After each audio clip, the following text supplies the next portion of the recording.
Hey, Eric. Hello. Hi. You know, I'm an amazing guy, Eric. I'll tell you why. Okay. No matter how much abuse you heap on me, I continue to help you. And I don't even know why. Why should I? You know, it's funny. When you were on the air the other day and you were insulting me by saying, oh, you're some radio host and you're something. In 8 years, you've only got me 2 acting jobs, which I think is an amazingly nice thing I've done for you. For a guy who doesn't act. And you continually tell me how I'm a... Eric, this is so you. It's not acting. Besides, Eric, how are you... Oh, John, hi. Hold on one second here. I'm in the middle of a discussion with Eric before I let him on the phone. We're arguing with Eric. We're in the middle of an argument with Eric. Eric, how are you an actor? I say to you the other day, would you play a bad guy? And you're like, no. Yeah, you won't be a drug addict. You won't be... Hey, John, what kind of role do you have in mind for Eric? Not that I'm allowing this to happen yet, because Eric owes me an apology. Well, we're a few months away from actually shooting. We just started up again with our writing staff, so we're talking about different story areas. So this would be the time. This would be the time. You know, I really just I had heard the list of demands last week and thought, I called Mary and, you know, we discussed it and thought, you know, well, maybe we could make some arrangements to Eric to have you on for... Yeah, but did you hear he won't even play? Hey, listen to this. Hey, Eric. Yes. Would you ever play a stalker? No, because I've been accused of that in real life, and I haven't. All right, so you don't understand that no one would think you were a stalker. It's a character you play. I've already been called a stalker by but you so what? and the show. What? All right, let me ask you this. Would you play a person who... As much as I love dogs, I'd have to say no to that. Okay. Would you play a crystal meth addict who watches... Probably not. Mm-hmm. Would you play a little person who hides in a diaper hamper at a daycare center? Because you get off on looking at little children. Again, probably not. Would you play a member of Al-Qaeda? No, I don't think that it would even fit. What do you mean it wouldn't fit? We put you in a turban, you're a little sheikh. Right. Would you, the world's smallest Al-Qaeda member, you will not play that? No. Would you play a United States senator who gets caught blowing a Spanish gardener? No, I would not. There you go. He won't play anything. I mean, this was John's list.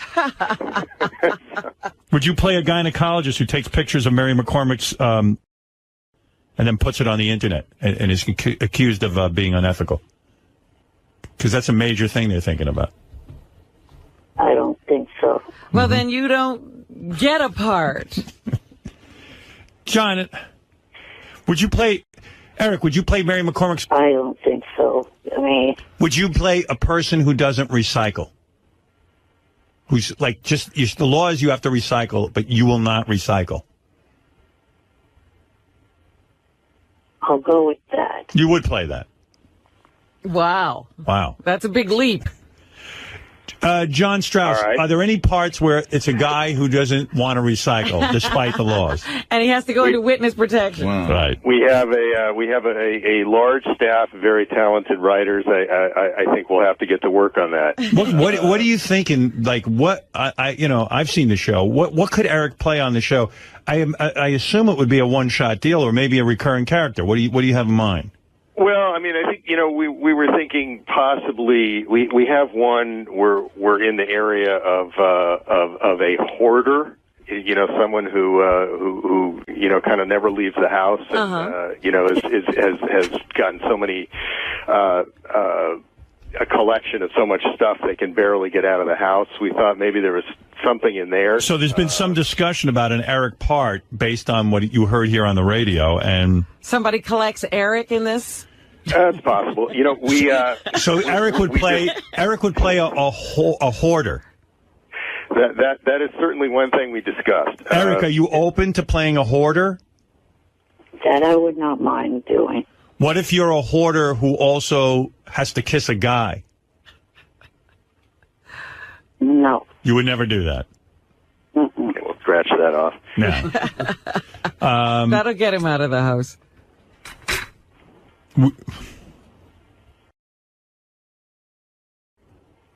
No. Wow. You know, Robin Williams was in that fantastic movie. You know what I'm talking about, Robin? Robin Williams? Yes. Wasn't he in La Cage aux Folles? Yes. Oh, yes. I completely forgot about that. I mean, Robin Williams is not. He won an Academy Award. Absolutely. How is this guy an actor? You know, some of the parts that Eric, these people don't really come from the cream of society. Right. People who end up in witness protection. I mean, over the life of the show, there's been drug traffickers and diamond smugglers and counterfeiters and he doesn't even understand. But he doesn't understand that. Would he be a cross-dresser? Will you be a cross-dressing pot farmer? Eric? No. No. All right. Howard, I do understand what the show's about. I've watched just about every episode. But how do you describe yourself as an actor if you don't understand that no one thinks you would be a real cross-dresser? Do you think those actors you're watching have actually committed their... I've seen John Malkovich play a man in a woman's outfit. You know, he's like one of these psychopaths. Yeah, Tom Wilkinson. Absolutely. I don't understand how you're an actor. I mean, what actor says he won't play? He's almost... There's nothing Eric will play except a hero. We actually do have an area that we're talking about that does take place in the world of drag queens. Go ahead. Believe it or not. And what would Eric be required to do? Well, it's possible that, you know, he could be... We do have one of our WITSEC inspectors going undercover into a club, and, you know, he could be in that club. So Eric would be required to go undercover. Let's say he's on the show. He assists by going undercover. He's a federal agent. He's a federal agent? Right. Wow. That's I don't think that's what he had in mind. No. Eric goes undercover as... Is that what you're referring to? No, I think he would be like a club member, like he's one of the people who hangs out in this club. Oh, he agrees to wear like a wire or something? Yeah, well, or that's a possibility, the wire, or he could just be actually in the club, part of that scene. They could maybe interview him, ask him a question or two. Right, in other words, he might even... that they're looking for. Right, like in other words, Mary or somebody walks in and goes, hey, what do you know about this? And right. Eric, exactly. I see. An informant. Very good. Eric, would you play that? No. Oh. Wow. Okay. Well, I mean, you ever hear of it? Here's a chance to go on. This is an actor, and he wonders why you haven't gotten him more roles. He says no to most things. John, what are you in your 5th season on this show? Yep, we will be beginning season 5, yes. Yeah, here is a hit show. Stars beautiful Mary McCormick, who played my wife in the movie. I mean, he won't play a cross-dresser. Why won't you, Eric? How could you be an actor and not play a cross-dresser? People would give their left arm who are actors to do that. Why do you have the luxury of turning down every role when most actors have to take whatever there is? Right.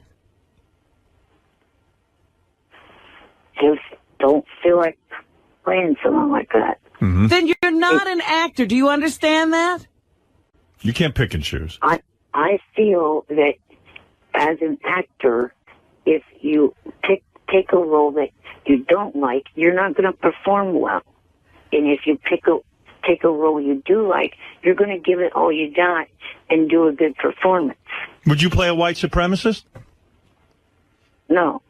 How about a hitman? Would you play a hitman? I don't know how that would work. I mean, I've never seen a hitman that's a little person in a wheelchair before. That's what makes you unique. Right. What a great, Nobody what a suspected. plot line.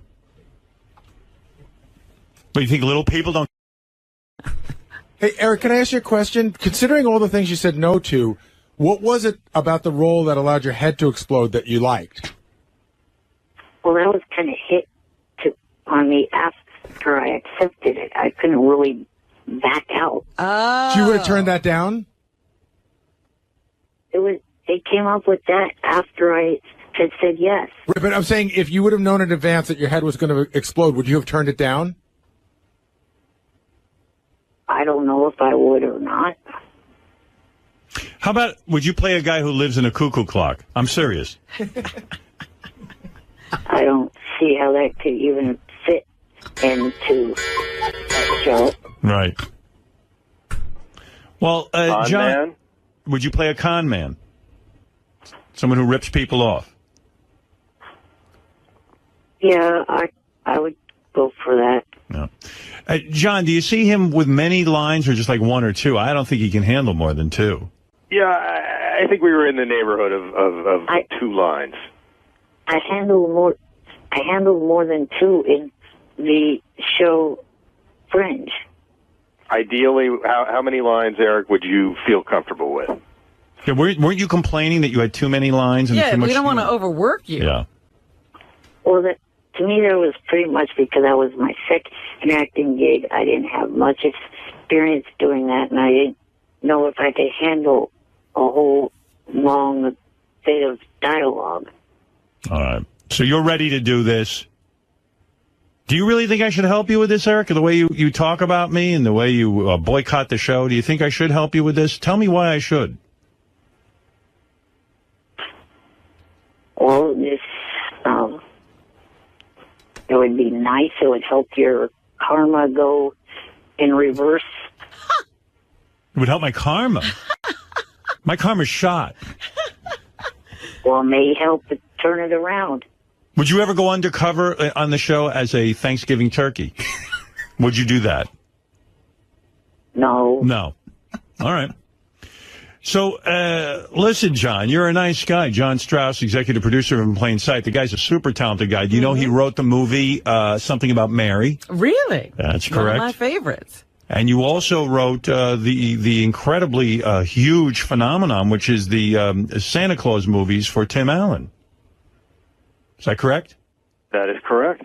There's a guy, Eric. So this is a very talented man, Eric. Right. You going to go on the set and act professionally, or are you going to bitch and moan about everything? I acted professionally on the 2 sets that I've been on so far. Yeah. And John, you have something in mind for him. Yeah, we have a few different things. I really just wanted to, to see what kind of latitude we have, and Not much. Now you know. yeah, a little on the narrow side. Why don't you write apart from a man who thinks he's an Ewok from the Star Wars movies? Eric, are you good with that? Would you play a guy who believes he's an Ewok? I guess I'd go with that. I Okay. mean, You have to get into the costume. You would dress up as an Ewok?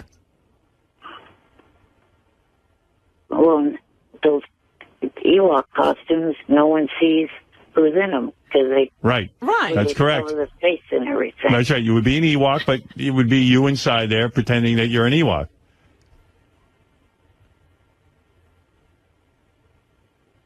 All right. I'd have to think about that. All right. Nice. All Got right. it. All right, so in review, Hoarder, we're okay with.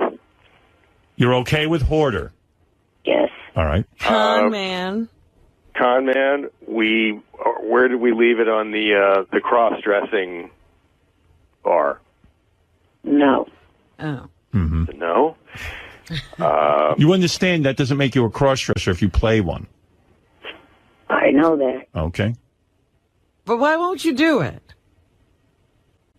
Just something I don't feel like ever doing in my life for any reason. Oh.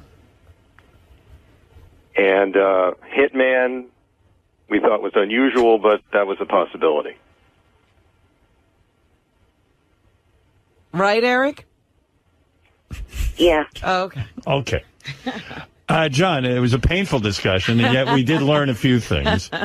Good luck. A little ways down the field here. John, I don't know why I must be out of my mind, but I'm going to sanction this. Eric has threatened me. He has told me he won't do the show anymore. He's boycotted us, He's boycotted the show. He sends me lists and lists of demands. There's no reason on earth why I should do this for him, but I'm going to yet once again because I'm a nice guy.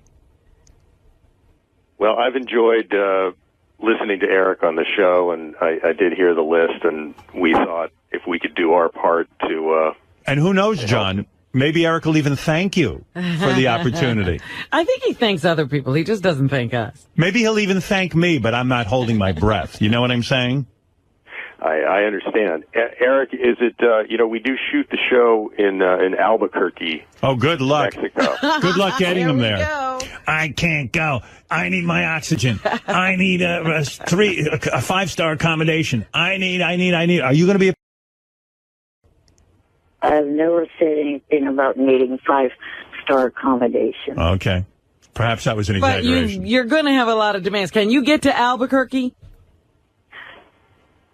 Yeah, I mean, it will be a little difficult, but it could be worked out. Howard, I think in the last one, did they have to rent you a van? Yeah.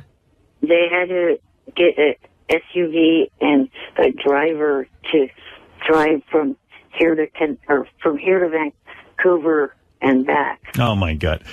Hey, John, you're a top television guy. They don't explain to Eric that they don't care. They hire an actor and the actor has to show up. That's pretty much the way it works. I mean, we generally actually we will fly if we cast somebody from LA. We will the show will fly them to Albuquerque. So I imagine we can make some kind of arrangements. Right. If there needs to be a van. You got to write him in as you got to let me in on the writing of this thing. I want him to be a guy who lives in a small town in the West. He gets elected sheriff, but he rides around on a Shetland pony. Would you play that, Eric? With a big cowboy hat? You'd play that, right? That sounds ridiculous. Oh. No, it's what's ridiculous about it? Any way to work that in, John, where he's on a Shetland pony and he has a 10-gallon hat on? We have plenty of horses in New Mexico. Right. So yeah. we could make it work. So homeless person was one other, that was another area. Would you play a homeless person, Eric? It'd be the second time I've done that, so sure. Sure. Okay. I think you're getting typecast. Right. By the way, the show is called In Plain Sight. It stars Mary McCormick. John Strauss is the executive producer. I've got Eric on the phone with the executive producer of a TV show. Most actors would give But you don't do that much for him. I don't do anything for him. Will you admit that I'm a great guy? Repeat after me, Eric. Howard Stern is a great guy, and I love him for the opportunities he gets me. Howard Stern is a great guy, and I love him for the opportunities that he gets me. Thank you. Wow. Oh, thank you. Even if I put the words in your mouth. Finally. And I'm sure that, John Strauss, I want to thank you for even paying attention to Eric and his acting. And when can we expect to see this, if all things go well, John? It's going to be a while. We start shooting again in January, so we'd probably be airing, in next March. So we've got some time to iron this out. All right, good. And I can certainly come back with some lists. Yes, Eric. Right. I figure that it would be a little while, given the fact that Mary McCormick's pregnant and probably going to be delivering soon. That is correct. Right. All right, Eric. Thank you, Eric. Thank you, John. And I'm going to keep a close eye on this situation. And if it happens, it'll be a miracle. Yes. All right. Thank you, Eric, and thank you, John. Thanks. No problem. Right. Bye-bye. Well, there's Eric. He's getting his third role off of this show. And I don't know. I must be a maniac, an insane person. You can't help it. He's got you wrapped around his finger. Oh, this is kind of weird. Johnny Fratto and Eric the Midget are on the phone. They want to negotiate Eric's return to the show. So Eric will be listening in as we talk to Johnny? Is that what's going to happen? Johnny, how does this negotiation work? I got dice waiting, so I can't do a full negotiation. I can line it up for tomorrow, however. Whatever you want to do, Howard. Is Eric on the phone right now? Eric is on the phone right now. But Eric is not speaking. He won't speak. Eric, you still speak, Eric? Right? Oh. I'm here. Oh, hello there. Eric, I don't want to say I told you so, but I'm gonna. I told you you'd be back on the show. Are you going to say this and get him to, hold out a little longer because you're going to remind him that he said he'd never be I just on wanted again? an apology because I was right. Eric, remember when you said to me, there's no way I'm returning to the show? Do you remember that? I'm not. Well, it says Well, here you're here now. You're on the show. Johnny called in. I'm on the phone with Johnny. Oh, Yeah, but- God, help I me. didn't He's dial- doing that third-party thing again. But you're I didn't dial the number myself. But Eric, you're negotiating to come back on the show. Yes, that you are doing. I mean, come on. So why would you? I'm not Mr. Cat getting things wrong like Sofia Vergara playing a voice on the Smurfs. She's one of the live action actors. Who cares? He's very upset about that Robin, that he really wants a disclaimer on that or something. Well, he just corrected it. Eric, why are you so into the Smurf movie? Because I used to collect them as a kid and watch the cartoon like a lot of people my age. And you seem to know everything about the Smurf movie. That, for example, Sofia Vergara will be live action.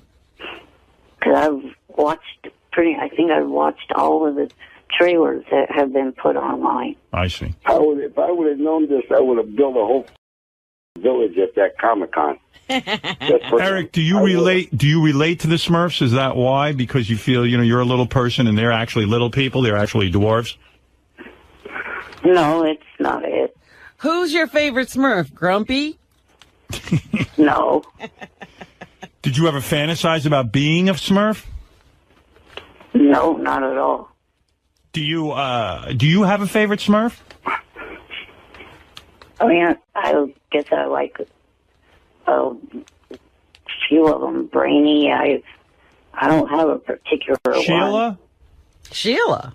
What did he say? Brainy? Brainy. He said Sheila. Brainy. What about Smurfette? You gotta like Smurfette. Oh, yeah. One broad, the jolly girl there. He didn't want to tell us he liked Smurfette. He used to be hot for a blue girl. To Smurfette? No, but I definitely like the person that is playing her voice. Right. Who is playing Smurfette? Katy Perry. Oh. I like her too. Very much. What would you do to her? Maybe motorboat. I don't know. Yep. Motorboat. Yeah, that's where you put your head in between her titties and go. That's a motorboat, Robin. That's guy talk. Wow. Hey, Eric, We had it nailed down to the three people: Neil Patrick Harris, or what? Sophia Vergara. don't you think if Eric motorboated Katy Perry, it would be a good way to. How you feeling, Eric? By the way, I know you were having some health issues. How you feeling? I'm good. Good.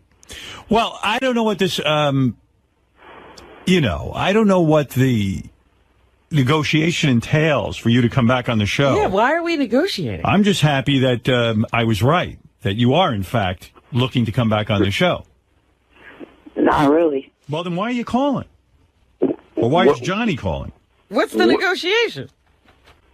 Well, he wanted to go to the L.A. red carpet premiere for Smurfs, but there is no L.A. Red carpet premiere for Smurfs. So then why is he calling? Why does he want to negotiate? Well, now we got it marked down to three: either Sofia Vergara or whatever her name is, the other broad you mentioned, or Neil Patrick Harris. He wants to do an interview. He wants to do an interview with one of them. But why call me? I mean, Eric says he doesn't miss me. He doesn't miss the show. He doesn't like need me. us. He doesn't need it. Why would I do that for him?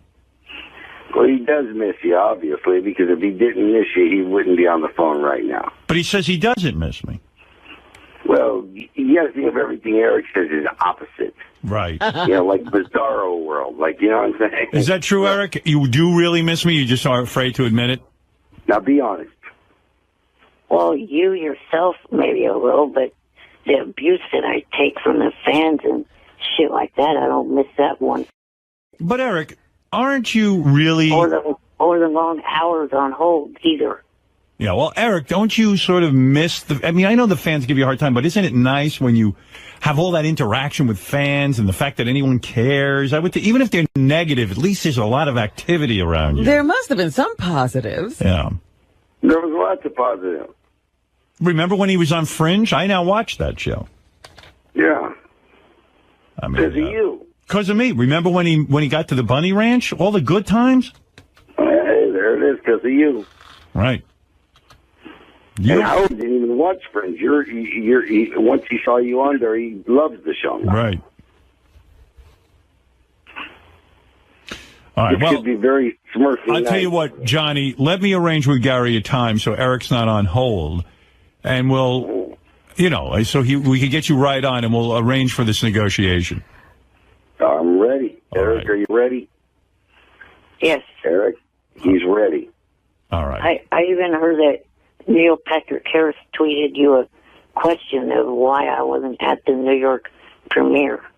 Is that right? I didn't know that. Well, let's see. I know Neil Patrick Harris. I could perhaps arrange this if there's something in it for me as well. We will talk. Eric will motorboat him.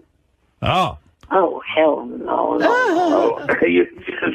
Eric, Neil Patrick Harris, are you attracted to him in any way? No, because I'm straight. Okay. All right. When we do get Eric and Johnny on the phone next time, I'm going to play Eric's terrible voicemail message to Johnny where he demanded money from Johnny. Demanded money? Yeah. Oh, yeah. What was that all about? Oh, it was. If I play this for you, you can see a very different side of Eric. He can be very, very tough on people. Yes. It's a very upsetting phone call. Unbelievable. Very, very upsetting. All right, well, we'll get to this because I got Dice waiting, and he's a scheduled guest. Speech impediment man wants to say one quick word. Go ahead. Hey, I don't want Eric back on the show. He's an obnoxious, ungrateful. Well, I'll tell you what. I am not necessarily going to be easy in the negotiations. They could break down. We're good negotiators now. I think Eric is really getting it together now. Is he highly motivated to come back? Highly motivated. Tell Eric the only way you'll let him back on is if he flies with balloons. All right, speech impediment man. Thank you, Captain Jenks. Go ahead, please. Hey, I wanted to welcome Eric back with open arms. I really missed him. There you go. What do you think of that, Eric? Don't count your chickens too quickly. All right. Debbie, the pet lady, what do you have to say? Yes, Debbie. Am I on the air? Yes. Yeah. You know what? I can relate to a lot what Eric had to say, okay? Yeah. Thank you, Debbie. Goodbye. Goodbye. I think that's something she's got to get off her chest. I don't know. All right, Johnny and Eric, we will arrange a time, and I'll be able to spend some time with you and go through these intense negotiations. You got it. I don't even know how there's a negotiation to be had. There isn't, but it's supposed to be fun anyway. All right. Thank you, Johnny. And thank you, Eric. Guys. Good to hear from you, and I still say I'm right. Eric is back on the show. Well, I have to say that it's good to hear your voice. I was worried about you. Right. All right, Eric, thank you. Hi, guys. I don't hear from Eric. I think he hung up. No, I'm still here. All right. Thank you, Eric. Right. All right. Talk to you later. All right. Oh, this is kind of weird. Johnny Fratto and Eric the Midget are on the phone. They want to negotiate Eric's return to the show. So Eric will be listening in as we talk to Johnny? Is that what's going to happen? Johnny, how does this negotiation work? I got Dice waiting, so I can't do a full negotiation. I can line it up for tomorrow, however. Whatever you want to do, Howard. Is Eric on the phone right now? Eric is on the phone right now. But Eric is not speaking. He won't speak. Eric, yes, he'll speak. Eric, right? I'm here. Oh, hello there.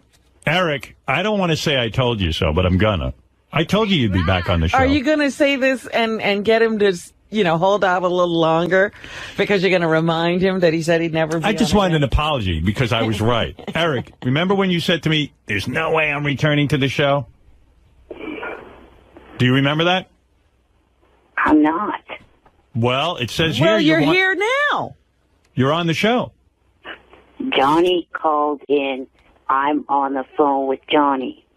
Oh, God, help me. He's doing that third party thing again. But I didn't dial the number myself. But, Eric, you're negotiating to come back on the show. Yes, that you are doing. I mean, come on.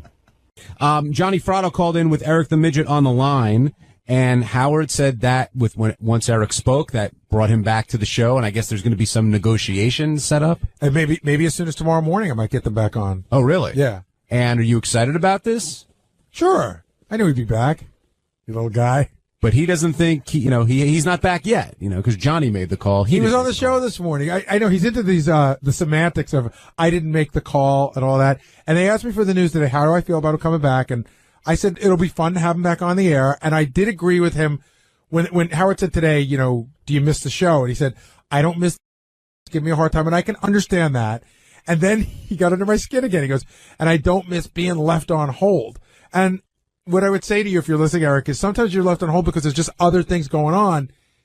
He thinks he's the most important thing in the world, but maybe that's what makes him funny. Well, and again, I'm trying not to give him a hard time. Well, I don't think, and I don't want to speak for Eric, but I don't think he minds being left on hold for a little while. But sometimes he'll hold on for an hour and a half, 2 hours.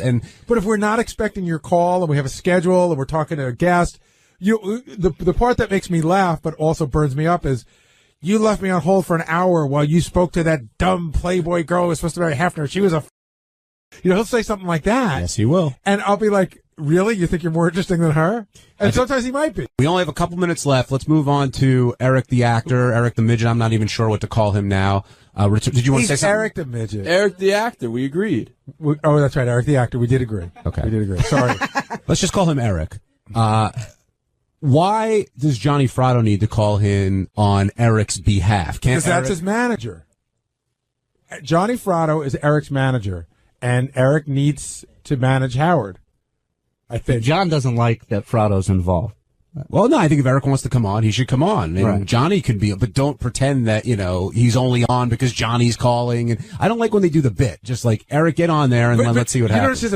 I think Johnny's doing a bit. Eric's not doing a bit. And that's God's honest truth. I get a lot of emails from him. There's no bit. Right. And his emails are like 8 pages long, and it's all the stuff he talks about in the voicemail. He's talking about a bully, by the way. Every email he sends me starts off with ape face in capital letters. Yet he's a victim of bullying, he feels. Well, he's bullying me. Well, I guess we're going to see what happens if he calls in. But are you prepared to negotiate and bargain? I'd like to have him back. Yeah, I'd like to have him back, too. I'd like to have him back. Having said that, I'm not going to, give away the house to get him back. We will do anything to get him back. Well, Gary, you were saying that you think he needs a bit of an attitude adjustment. But that's what I've always said. Back. That's always been my beef with him. It really has. I have no other thing with him except to just be nice. Play nice. Do you think he's coming in a position of power, or does Howard hold all the cards here? Howard holds all the cards, but he doesn't know that. And do you want a nice Eric the Midget calling in? No, I don't. Do you expect a nice Eric the Midget calling in? Of course not. That's what makes Eric Eric. If you were Eric, would you be nice? No. Rod in Cleveland, you're on the wrap-up show. How you doing, guys? Man, I'm glad you picked up. Listen, it's hard to hear you, Rod. You can't. I can't stand Eric the Midget. I can't stand him. I don't want him back. All right. Okay, well, we heard that. He has voted. No such person exists. Well, there's definitely a split, too. Some people love him and some people hate him, but he's one of those guys who will get a reaction out of you one way or the other. But hearing his voice today back on the air, it was sort of like... It was cool. It's like comfort food. Yes. He's finally back home. Let's go to... Oh, I don't have a name there, so we'll go to Martin in Washington. Martin, you're on the wrap-up show.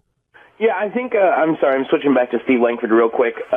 I think that the tone and the tenor changed in Steve's reporting when the whole George Takei thing happened, when he was called on the carpet for getting his daughter that interview with him. Oh yeah, that was it. Yeah, and he was very upset by that. He didn't say anything like Shuli said. He was just sort of morose, but he was about that. Yeah, but we all get. Does everybody work at a job where they never get? Yeah, but he was humiliated in front of his daughter. No, he wasn't. He already got the interview. And everybody here's got a button. Just a matter of time before somebody pushes it. Right. But I hate Eric the Midget. All right, that's 2-0, but I'm going to vote 1-4. The money and run. Right. Is that a real legit thing on the table? Yeah, I'm saying I believe it is. I mean, I'm not 100% sure. I mean, you haven't been in the discussion? I'm not in the loop on that, but I know Ralph mentioned something to me yesterday about how he thought it would be cool if Eric the Midget was on with him. And he recommended this to Robert Mills, so I know. Unfortunately, he called you Eric the Midget. Well, that's who Robert Mills knows, Eric the Midget. You don't know Eric the actor. Yeah, you don't know that, Eric. Yeah, that's something that you got to, you know. What am I going to say? Yeah. Yeah, there's a way to do this. There's a way to do this. What do we do? He's the boss. Well, listen, Johnny, you've laid it out for him 100 times. Eric, we're not it's like I told him, I said, listen to me, you guys. I got a 9-year-old. I got a half-year-old that's the uncle to the 3-year-old grandson. Johnny, these demands. Johnny, tell your client. Johnny, tell your client these demands are ridiculous. I mean, you know, look at this demand. Eric demands to be made a Supreme Court justice if he calls into the show. I mean, that's how it's just as viable. It's just as undoable as any of the others. But I would say that, Eric, I would take your demands to some other place. Yeah, you should go on some other show. They might be willing to put up with this. Well, Howard, can we negotiate a little bit? No. Not on those demands.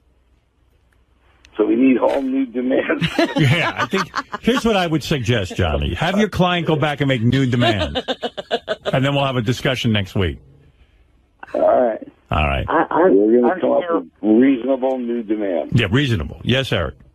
I'm still holding a bit of a grudge against Johnny for a couple of years ago. Johnny Jr. and a friend went down to Miami to be on SmackDown. And I didn't even get invited to it. And I'm a much bigger fan of WWE than Johnny or Johnny Jr. Well, we Eric, went down there, Eric, to bring choppers down there for the WWE Divas that we were working. That wasn't just a trip. That was a work trip. Johnny, it works. Well, you didn't. Johnny has a chopper business, Eric. But we can't negotiate that for you with Johnny. Johnny, don't you take Eric everywhere with you, even when you're on business? Whenever he's around here, I do. Howard, listen to me. I go to Toys R Us every day. If he wants to go to Toys R Us, he's more than happy to come to my house, and we'll go to Toys R Us. And whoever's there, I'd buy toys for. So if he wants toys, he can get toys too. But when you went down to WWE, it was for your chopper business. It was for the chopper. We made a chopper for we made a chopper for McMahon, and they were going to unveil it, and that's why we went there. And it was. How come you didn't include Eric? How come you don't treat him like your son and bring How come you? It was. It was in and out. Right. I wanted to get there, and I wanted to get back. And as you already know from the Fringe, negotiation, that Eric, you just don't get him in and out. Maybe you should, Johnny, maybe you should breastfeed Eric as well. Oh my God! Yeah, I mean, listen. There's passports, there's oxygen, there's all kinds of things. Eric, you're forgetting that if Johnny did invite you, you're a massive headache. Massive headache. It's not easy. Massive headache. You complain about everything. Howard, you got to play some of them calls where he called me up about the money, and I had like 4 deals on the table that were money. Beezit offered him money. Adult Swim offered him money. Shorty offered him money and to get on the show, to call into the show, to promote the show, which he did not want to do, promote. Eric, you mentioned you mentioned Marty Kleba. I know Marty. Marty took all kind of work when he got his career going. Right. He didn't sit there and turn down a cartoon. Johnny, he didn't sit there and say, "I'm not going to be an elf." Marty Kleba would have killed someone to get that role. But now that he's away from the show, he's still got a pretty good career going. Marty had a career before we met him. You're our creation. All right, this was like 30 years ago. My grandma used to hang around that Johnny Paleo, that little guy with the harmonica. Right. I could have got Eric right in there. All right, listen, guys, I got to go. Enough of this negotiation. It's not going well. Eric, you've got to rethink your role in show business. You're turning down roles left. Would you play a Nazi in a movie, Eric? No. Yeah, why not? You're not really a Nazi. It's an act. Yeah, it's an act, Eric. See, that's why I say you're not an actor. Nobody can call you Eric the actor. Tom Cruise played a Nazi. He's not. No one thinks he's. And Brad Pitt did too. And Brad Pitt played a satanic vampire. But he played a Nazi also. I think that might have even been a Nazi vampire. Al Pacino played the devil. No, Eric wouldn't play that. Eric, would you have turned down that role, playing the devil? Yeah. Oh. How about a drug dealer? Would you play a drug dealer? No. Whoa. Oh, well, we can't work with you. And under these circumstances, you're not an actor. Eric, an actor. Eric, if we wanted to do a music video with you to Thriller, to Michael Jackson's Thriller, would you do that? What do you mean, play a zombie? No, we actually have him do the Michael Jackson part, or we'll have Jan push him around in a chair so he can dance. Yeah, but even Michael turns into a zombie in Thriller. He turns into a werewolf. Or whatever. Yeah, he turns into something. Eric, would you play a werewolf? No. Well, how many roles do you think there are? You just want to be. You? You just want to be a leading man with the love interest? Yeah, he wants all the George Clooney parts. Is that what you're looking for, Eric? The George Clooney part? Ocean's 14. Holy fuck. If Katy Perry wrote a song, I Kissed a Midget and I liked it, would you play it in the video? All right, look, guys, I got to go. Johnny, I love you. Eric, I love you. You know, you're great fun. And if anybody out in Hollywood has a nice role for Eric, let us know. Where he doesn't play anything satanic. Right. You know, he won't be a Nazi. He won't be a vampire. If anybody's doing a remake of Little Bo Peep or any of that, all us. Eric, would you ever play an alcoholic? No. Oh, my God. What actor in Hollywood hasn't played an alcoholic? Would you play Casey Anthony in a movie? He'd have to be Kaylee. Yeah, well. Would you play a shoplifter? No. No. Why not? A shoplifter. I do that now. Well, what are you going to play, Eric? All right, listen. I got to go. I got to go, guys. This is too funny, but I got to go. Will you let me answer Robin's question? Yes. What I would play is the show In Plain Sight that I mentioned before. I would play someone that needs to go into the WITSEC because he witnessed someone being murdered. Oh, you want to be... to testify. I see. He just wants to witness a crime. All right, so you would go on Mary McCormick's show In Plain Sight and play a guy who witnessed a crime. That's it. Right. All right. Her team has to, protect me and make sure that I'm able to testify. We get it. But what if, because of the stress of witnessing a crime, you become an alcoholic and worship the devil? Will you play that? No. It's a part. Would you play someone, Eric, who had a debilitating accident, who started taking painkillers and became addicted? No. No. Well, why not? Would you play Mary McCormick's talking baby? All right, Eric, I got to go. I'll look forward to you pulling in or not. I am going to negotiate this, and we're going to get it down. Okay. Good luck, because there's a lot of room. All right. Yeah. That you got to cover. Let us know how it turns out, Johnny. Good luck. Eric, good luck. Thank you. Hey, Howard, can I plug something real quick? Sure. Go ahead, Johnny.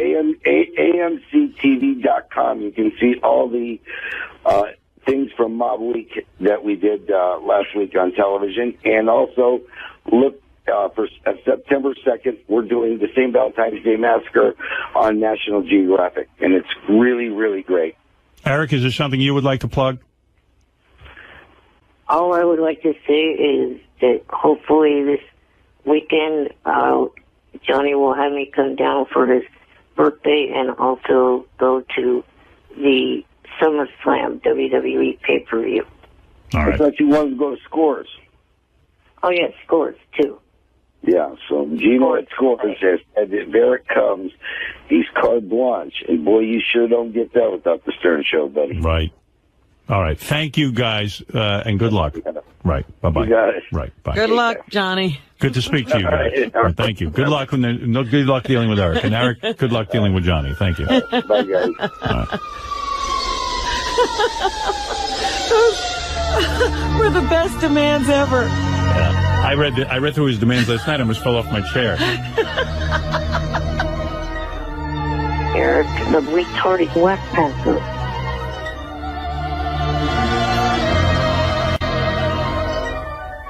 Eric, the complaining whackpacker. It was basically take away anything fun about my appearances on the show. Right. Eric, and then give me a lot of stuff. That's pretty much it. All right, we'll be back right after this. Eric's a shitcock. This is the best of the wrap-up show. A recap and behind-the-scenes look with John High and Gary Dell'Abate. The best of the wrap-up show begins now. Hey, it's Gary Dell'Abate, Baba Booey. On Tuesday's wrap-up show, there was a lot of Ronnie. First, Ronnie, it turns out, knows that Taylor Swift's fans are called Swifties. We don't know how he knows that. Then Captain Jenks called in and talked about the prank call he made involving Ronnie. And finally, Ronnie told us that he went to see the play Cinderella. Yes, a 60-plus-year-old man went to see the play Cinderella. Here's how it all went.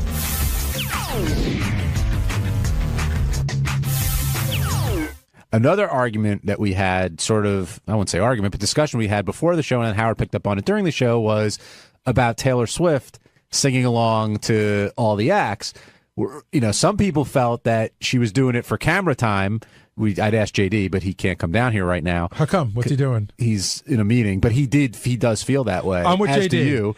And I and Steve both feel that she's a young girl who just likes music. I think that when you go to an event like that, where you're really the focus of attention, she's not just anybody going. Agreed. She's the focus of attention. Yes, you should go and have a good time, and there's a party that says, hey, I'm going to go do what I want and be who I am. But there's another party that knows that every little thing you do, the camera's picking up on. So I think that her singing every song is a move. It's a move to get on camera. I disagrray. I think she's just singing along, and she's enjoying the music and being a 23-year-old girl. Can we tell the audience that you, off the air, refer to her as Tay-Tay? On the air, I've said Tay-Tay many times. So you're in a whole other league. Look, just because I've seen her in concert 5 times. Have you seen her 5 times? 5 times. You know I'm going again, right? Are you? End of March. What city this time? It's local. Going to Newark. John's like he's like the Grateful Dead. He's like a deadhead for Taylor Swift. What do they call them? What? Taylorheads? Do they have names? Taylorhead road groupies? Swifties. How do you know that? How do you know that, Ronnie? Don't worry about it. No, how do you know that? I'm smart. No, how do you know? I'm a goddamn genius. How do you know a Taylor Swift groupie? I have 2 teenage daughters. What's your reason? Yeah, I have a teenage girlfriend. Is that why you know? Is Stephanie a big Tay-Tay fan? She likes her. Do you like her? Not particularly. No, not for you? No. Not your speed? She is cute. I got to say, she's a cute kid. Yeah, she's, well, whatever. She's very all-American looking. Yeah. And I don't think her music's bad.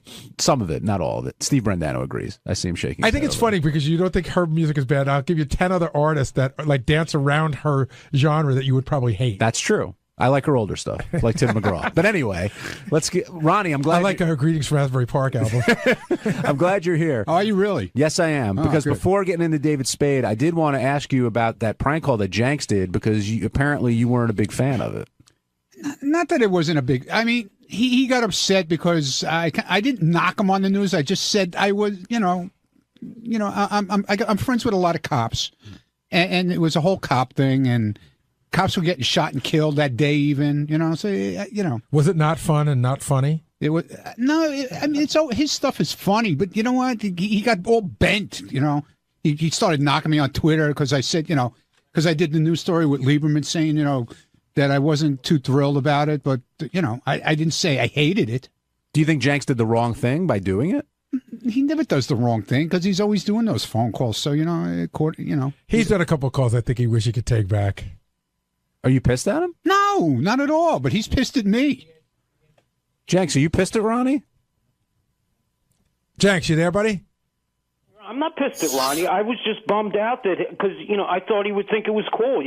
When I did the prank call, there was no reports of anybody being shot or injured. I did it before any of that stuff went down, and but I didn't hear it till that night after this all went down and the cop was shot and then he died. He had already died. And Jackson, in all fairness, nobody had been shot or killed that day. He'd already killed 4 people.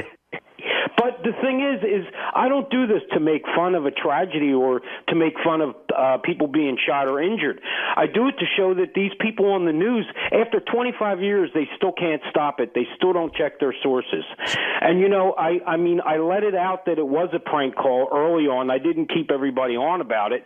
And I kind of figured, Ronnie, it would be good for the block party. And I just could imagine all the phone calls that you must have fielded within the first 10 minutes after me doing that call. I agree with Jax, by the way. I know he does these during some pretty weird tragedies, but to me, it's always a mad rush to be the first to get the scoop. And it almost seems like these news organizations care so little about what's going on and care more about getting the person on. And I agree most of the time, 99% of the time, it's not a bad thing. There's like 1 or 2 that he probably shouldn't have done. Well, Jax proved that, I thought, with this call. Jax, she would have talked to you all day. What's that? She would have talked to you all day, it sounded like. Yeah, but I kind of got nervous because, again, I was thinking, well, if there are people, if you would have watched it that day, you heard that the reporters and everything, they were getting in the police's way from doing their jobs. So, I mean, me doing a prank call to that show was probably just, I think, was just comical. It was just to show that these people were so willing to put anybody on the air without checking any sources that I could at least get through and do it. I just didn't want to string anybody along. You know where I thought Jax used to shine for me? Jax, what is the Philadelphia version of, I guess up here, it's called the DOT. What is like the Department of Traffic, like the roadworks people? What are they called? Right. It's called PennDOT. PennDOT. Every single snowstorm, he would call as the head of PennDOT and always get on it. I would think, how do these people not know who that is and what his number is? And he would they go, now from PennDOT, we have this guy. They put him on. Jax, you're a master of your craft.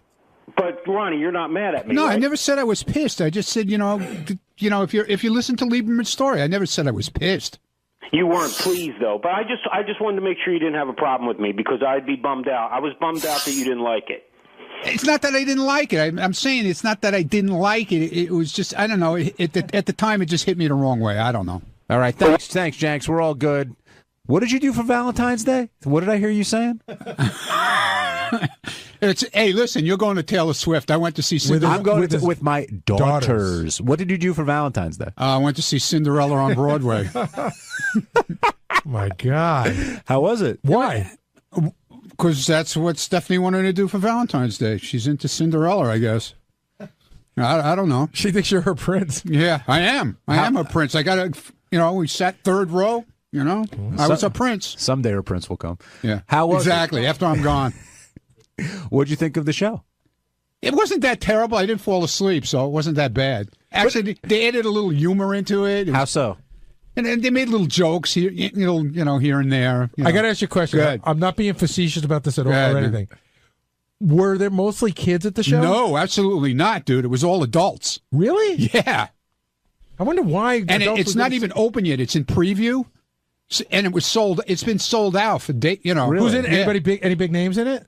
Not that I know. Not even in my day. No Angela Lansbury? No, there was somebody. I forget who it was. I recognize one name. Did they cast well? Was Cinderella? Yeah, she was hot. Yeah, she was definitely hot. Did she look good when she was working the house or when she became, Oh, when she became Cinderella, she's in this hot gown. I'll tell you what, though. The effects, the live effects that they had on this show are amazing. Yeah? I mean, like, the dresses... They like changed right in front of your eyes, and you didn't even know they changed. Like Kelly Clarkson's dress at the Grammys. Yeah, exactly. They just spun around and bang. They were exactly. It was crazy, and I'm sitting like 3 rows back, and I'm trying to figure this out. You think it'll make it on Broadway? It's opening March 3rd. I understand. Do you think it'll stand the test of time? I think so because a lot of kids. They're going to take a lot of kids to see it probably. But you said it was adults. It was adults. There was there were some kids there, but I'm telling you, it was mainly adults. Cinderella. Happy Valentine's Day. Yeah, it was great, man. I'm sure Stephanie must have been thrilled, though. Oh, please. Unreal. On Wednesday's wrap-up show, we talked a lot about Mark Cuban and him entertaining Shark Tank pitches from the staff. So Richie Wilson came in with his winning pitch, but Tim Sabean came in with his losing pitch, and Scott DePace came in to explain why he didn't pitch at all. Lots of fun, as always, on the wrap-up show.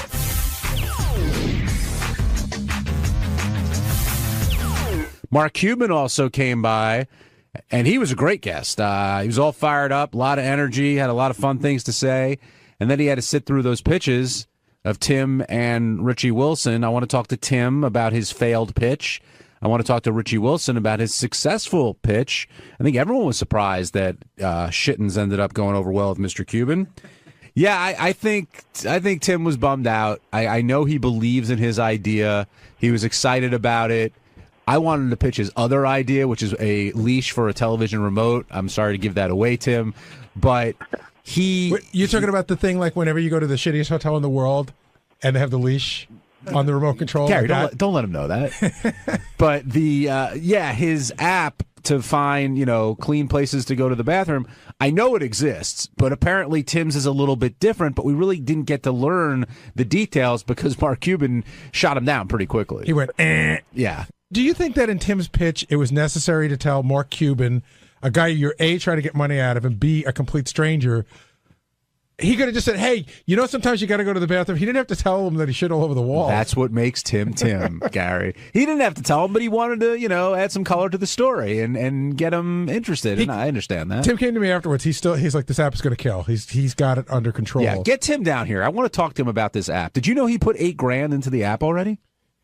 He told me 4, but it's going to take another 4 to get it to where he needs it to be. Oh, okay. So I figured it was the other way. He said 8, which means he's probably put like 16 into it. No, but the thing that I didn't know how to say this to Tim because even before he went in, I was getting texts like crazy or IMs like crazy that there's like 50 apps that already do this. But Tim was saying that they're not interactive, but I haven't seen them. I would think they would be. Yeah. In other words, if you're going to go look for a bathroom, it would seem like you just Instagram a picture of a clean bathroom.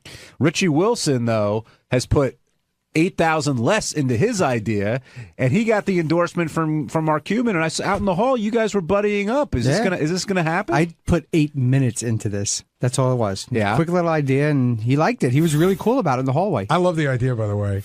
As a frequent user of Man Groomer or whatever you call it, it's a great idea. Were you surprised that he went for it like that? No, because everybody I spoke to said it's a good idea. Like I haven't heard anybody, no pun intended, take a shit on it.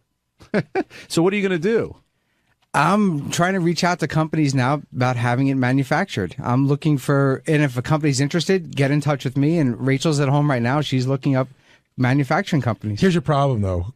What about all the other people out there listening who are doing the same thing? I totally know that, but listen, it's out there. I mean, I knew that going into this, that I'm putting it out there. Did Richie copyright it in any way by doing it on the show? Can he take this tape and document this date as...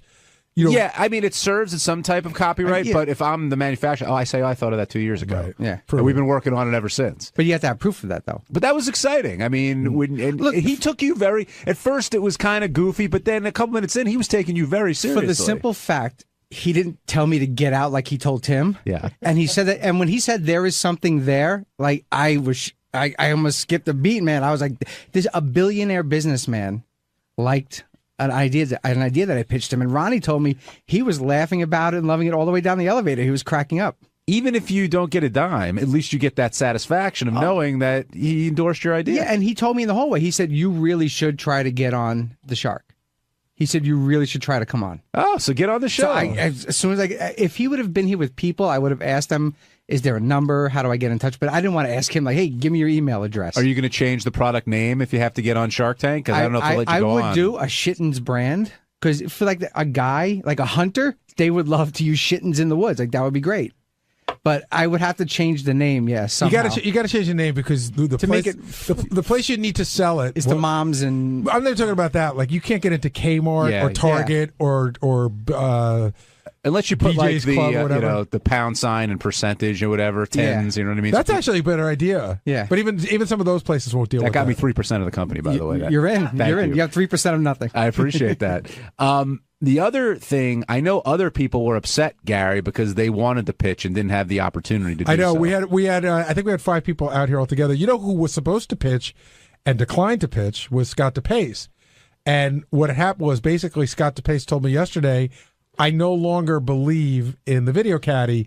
In a sense, he said 19 years ago, great idea. 9 years ago, great idea. He goes, things have changed. Everybody's got a camera on their phone, so I don't believe it anymore, and I'm not going to come make a fool of myself. Wow. Well, I also know this morning he was saying he didn't know about this segment until yesterday afternoon. Right. So he didn't.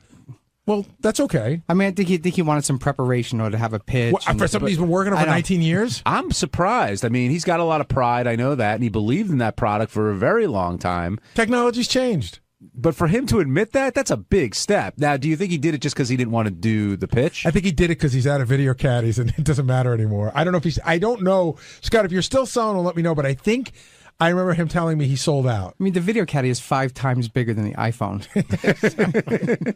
Yeah, but you could still, you got the brand name. You can make a smaller or iPhone caddy, iCaddy. You could do something like that. We're all geniuses here when it comes to this entrepreneurship. All right, Scott DePace, you weren't able to. I didn't know you gave up on the video caddy. That was news to me. Gary just told me that. I sold the last video caddy 2 years ago, maybe. How would we know? How would we know that? I told you guys. I mean, it's quite obvious. I haven't had the website up for a year and a half. I don't know because I check the video caddy website every day. No, it's funny. I mean, I just didn't know. I didn't know. At some point, it was definitely out there. I know it's not on your radar, but you knew at some point. Trust me. I said I wasn't doing it anymore. You're extremely entrepreneurial, though. It surprised me that you didn't pitch today. I mean, I've got other ideas, but it was really odd yesterday. Gary came into the control room and said, "Are you ready for tomorrow?" Well, that's because Will had sent you 2 notes to 2 different email addresses, which I guess you don't check Lotus Notes. I do check Lotus Notes. Never got that. Here's the email. You can look at it. That's from last week with some other email address that I have no idea. You have 7 different email addresses. PatMedia.net I have not had in 12 years. How would I know that? And then the next one How would you know that? Because I haven't had it in 12 years. The next one is a Lotus Note address. Scott? I swear to God, I did not see that. I do see it here, so I'll have to go back and check.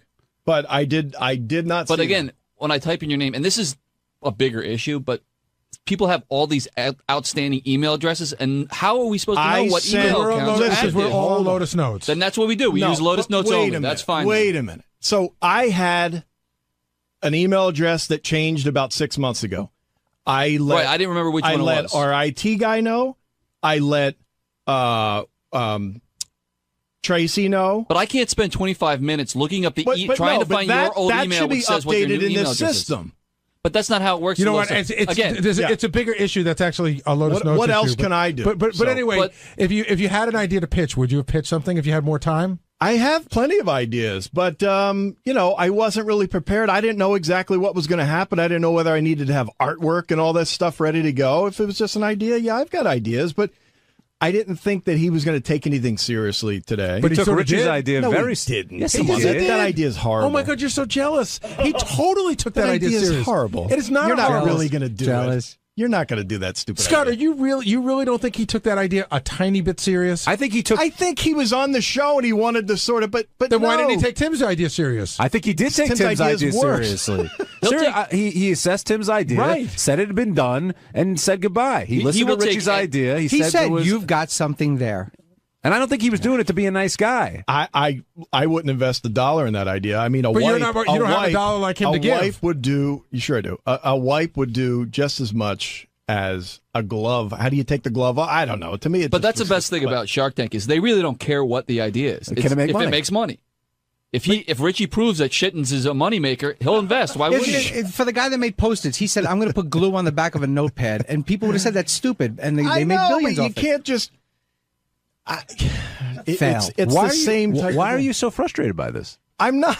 I'm frustrated trying to explain why I think Shittens is a stupid idea, and I don't think Mark took that seriously. I think he was on the air going, "Hey, yeah, that's good. Yeah, but let's see you make $1 with it. And let's see him actually put $1. I got to say something. I'm watching you here, and I'm not trying to open up a larger issue. I promise you.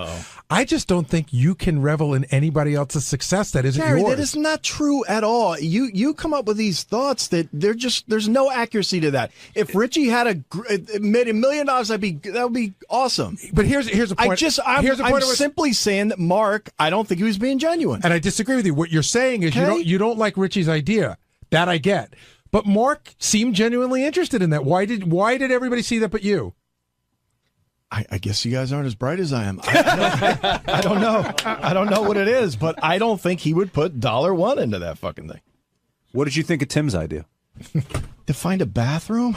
It was an excellent idea. I think I can find a bathroom quite easily without an app. Why was Yelp so successful? Was what? Yelp for restaurants. That's it. But that you're getting a review. You don't review a bathroom, how clean it was. No, I think that's what Tim is saying, that people are taking pictures and reviewing the bathroom. Here's a clean bathroom in a 25-foot vicinity. Well, listen, I mean, I could shit in a porta-john. My wife does want a clean fucking place, so maybe there is something to it. I don't know. I wouldn't invest in it. Tim, were you discouraged at all? I know you've put a couple bucks into this. No, not at all. Not at all. It just propels, and I love challenges. And let's follow through with this thing and see where the challenge goes. Where did you come up with this idea? It wasn't from the incident here. Well, no, it was. I was thinking about this, and I went online and I looked at a couple of things, and I saw what they were, and I saw how the ugly meter took off. I saw how Yelp worked. I saw that there were applications on the web or on iTunes and so forth that were that identified restrooms, but this has other layers to it in other services to a potential user. So I thought, why not? What other? I mean, I know you don't want to give away the tricks of the trade, but what other services could it possibly have? Well, there's communication. There's a rating service on it. There's other, community type things where you can participate. There's Wait, how do you participate in the bathroom? Because you tap pictures. your foot and you can find gay guys. Yeah, exactly. Yeah, exactly. So but you take pictures. You upload the pictures. People, it's like a lot like what Yelp is. Scott, what are you making faces for? You think this is a dumb idea? No, it's not. Of course, it's not a dumb idea. I don't know. I don't see. I think it's a really short time to guys just start putting pictures of their junk on there. That too. And then you'll be a millionaire. Exactly right. And Tim, you put $8,000 into this? No, not $8,000, but it's. I put about $4,000 into it just to check it out and understand it, and to realize what it's all about. You should talk to me. I've got plenty of good app ideas. How did the video caddy do? Why did you use any of them? Yeah, because I'm too ballsy to invest $4,000 like he did. I mean, I'm not ballsy enough. Right. Sorry.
Hey, I'm Mark Cuban, owner of the Dallas Mavericks, on TV show Shark Tank, and a whole lot of other things, and I'm fired up to be on the show with Howard.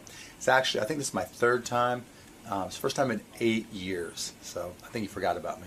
But I'm a huge Howard fan, and whatever he wants to talk about, we'll talk about Shark Tank, we'll talk about the NBA, we'll talk about business, and I don't know, Howard, best interviewer in the world, so I'm sure he'll come up with something interesting and different.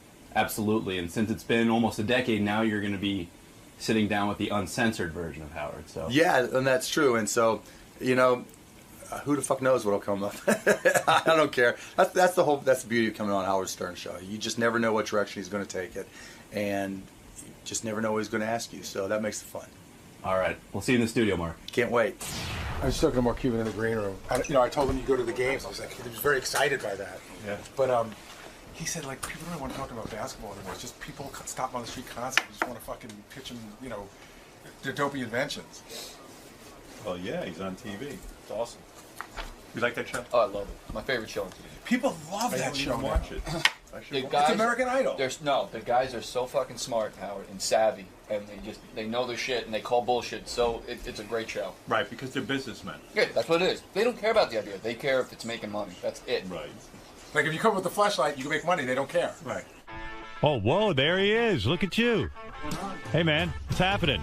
Long time no see. It's been a long time. How long has it been? 8 years. Wow. 8 years. Well, I guess you finally have something to say. It's been that long. It's been that long. I hope you missed me, Robin. I missed you. Is life great being a billionaire? I'm the luckiest motherfucker in the world. Every single day I wake up and go, if I can't have fun, then something's wrong. What level do you take it to, though? Because we don't really see your lifestyle.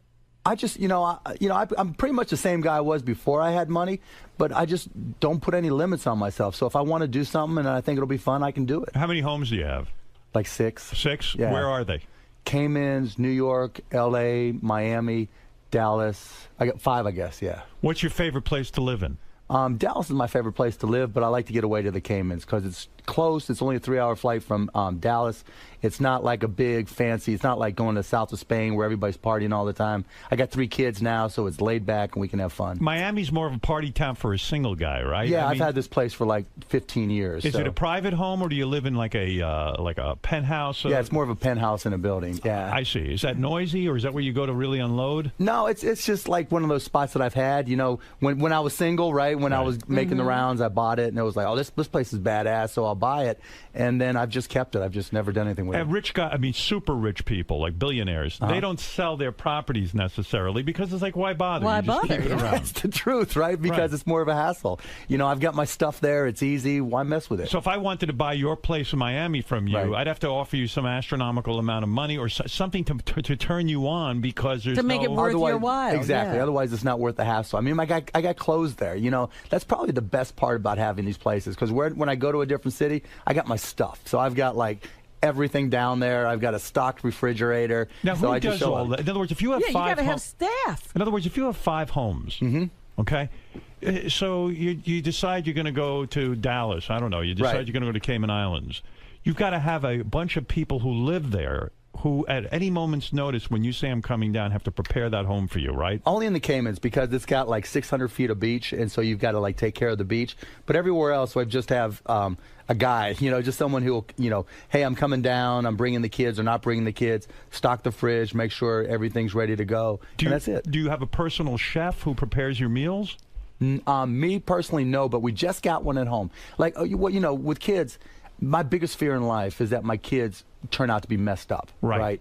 And so at home, my kids are 3, 6, and 9. Right. And so we have a nanny that works probably 8 hours a day, 5 days a week. A nanny for each kid, or just one nanny? No, just one nanny. One nanny. Oh, you're so cheap. Come on now, Robin. I know wealthy guys who have a nanny for each kid. Really? Yeah. See, to and me, they're around the clock. No, we won't do that. Like, our nanny's there to help. With 3 kids, if you can afford help, you get the help, right? Right, sure. And then after that, when she's gone, it's just normal, right? We'll take the kids to school, pick them up, take them to dance, right? I've got my all of that, huh? All of that. I got my daddy-daughter dance tomorrow night. But don't the kids fuck up your lifestyle, Mark, because you, being a wealthy man, you want to go to Cayman Islands for 5 weeks. They've got school. You've got to stay there. They've screwed it all up, haven't they? Yes and no, man. You know, on one side, that is the screw up, right? But other than it's my kids, right? How are you going to prevent your children from becoming screwballs? That scares the shit out of me. Right. Seriously. Well, they're going to be spoiled, right? No, I mean, they're spoiled.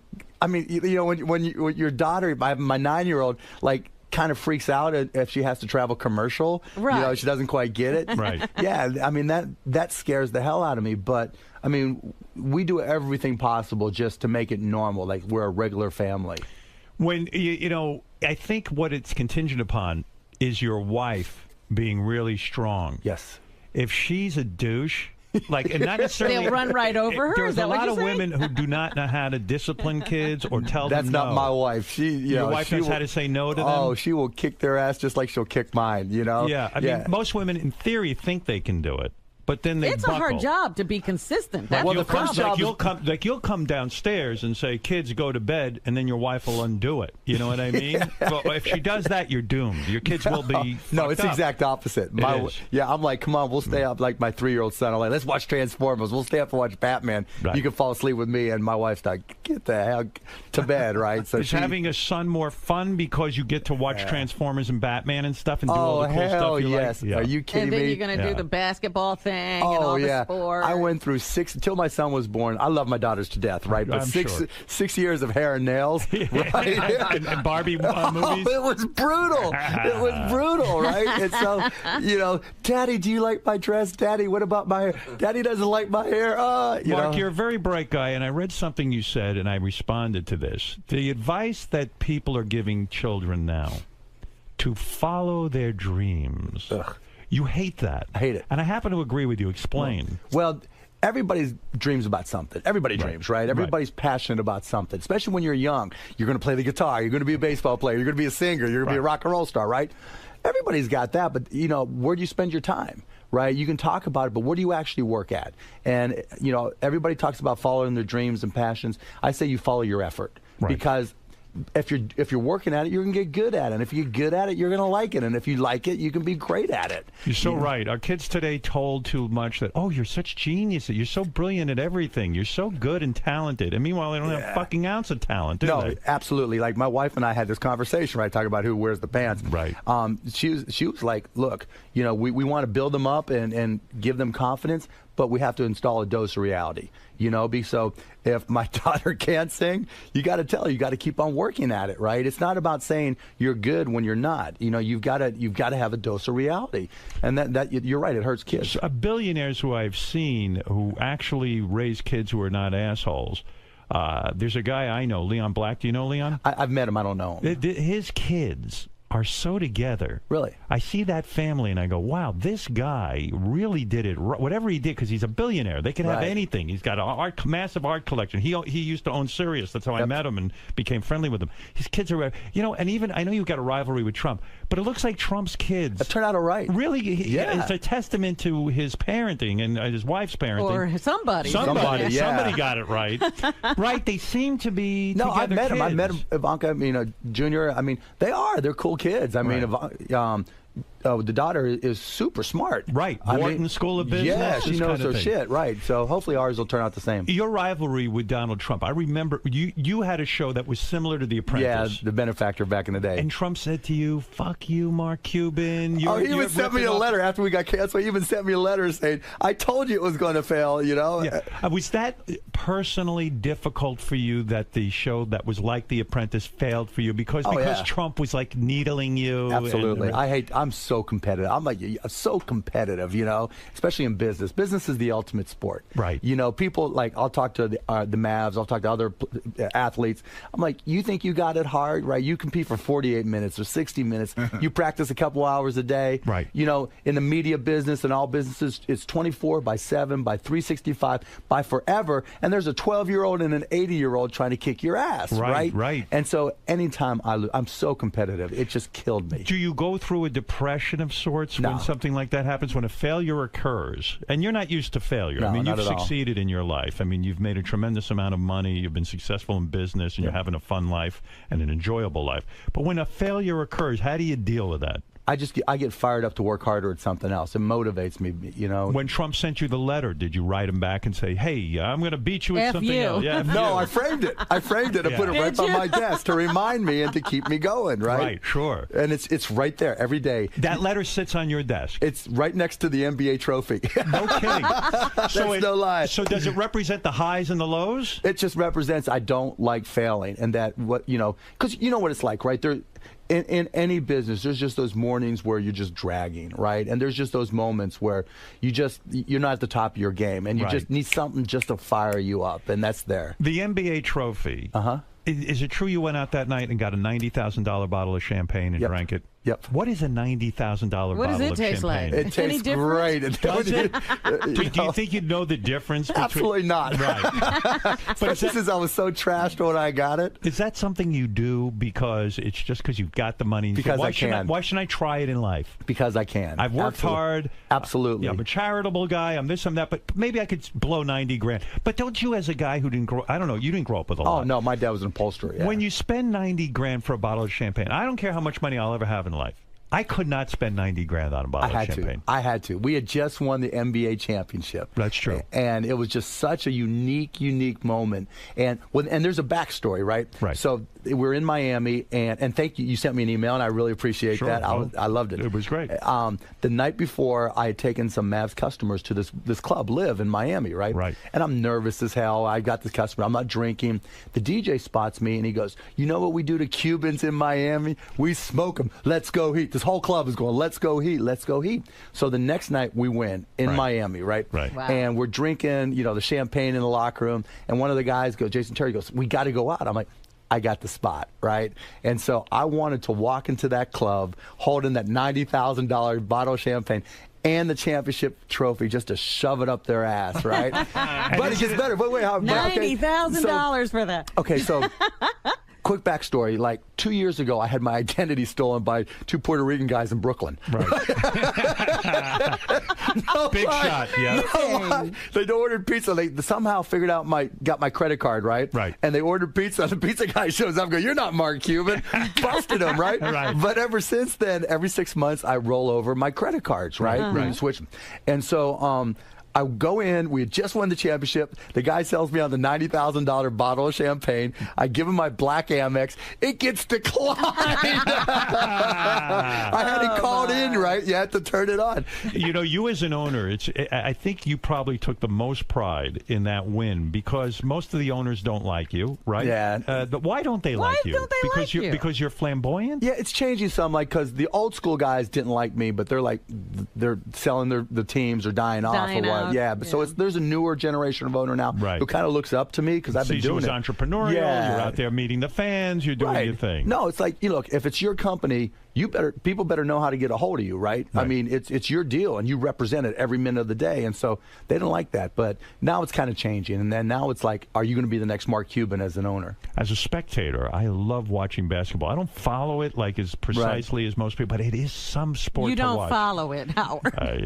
But I go to. Gary told me you're going to the Knicks games now. I've been going for years. I love watching masterful athletes play. It's amazing, isn't it? These guys really are just phenomenal. Yeah, they're the best athletes. Basketball players up and down that court. I don't know how the hell they do it. It's incredible, and the effort. People don't really appreciate just how fast and how big they are and how difficult a game it is. I mean, you talk about owning a team, and you found it so enjoyable. But when you went to buy a Major League Baseball team, the owners kept you out of baseball, right? Yeah, basically. Why do you guys. think they did? They were afraid I'd spend too much to win. And I think they knew I would do anything to win. I mean, legal, within the rules. That's bad for the sport? Was that your MO in basketball? Absolutely. That you went out and said, I'm going to get the best talent. I'm going to hire the best guys, whatever I got to do. Whatever I got to do, yeah. And the owners in the NBA freaked out about it. And there's a couple guys that also own Major League Baseball teams that had the power to keep me out, and they did. Did you end up overpaying? But other teams, wouldn't they want to do the same thing? No, they can't. See, the difference between the two sports, Robin, is in baseball there's no salary cap, so there's no limit on how much you can spend. Right. Whereas in basketball, you could kill people. Yeah. Yeah, you could just crush them. Right. Yeah. And did you end up overpaying for a lot of players? Yeah. You did. Who'd you overpay for? Who was your biggest mistake? Oh, I hate to kill guys, but we made a trade early on in my career for with the Denver Nuggets, and we probably overpaid a guy named Rafe LaFrance more than anybody else. Right. And Yeah, hey, 'cause I Rafe's a don't good know him. guy. Yeah, Rafe's a great guy. What'd you pay him?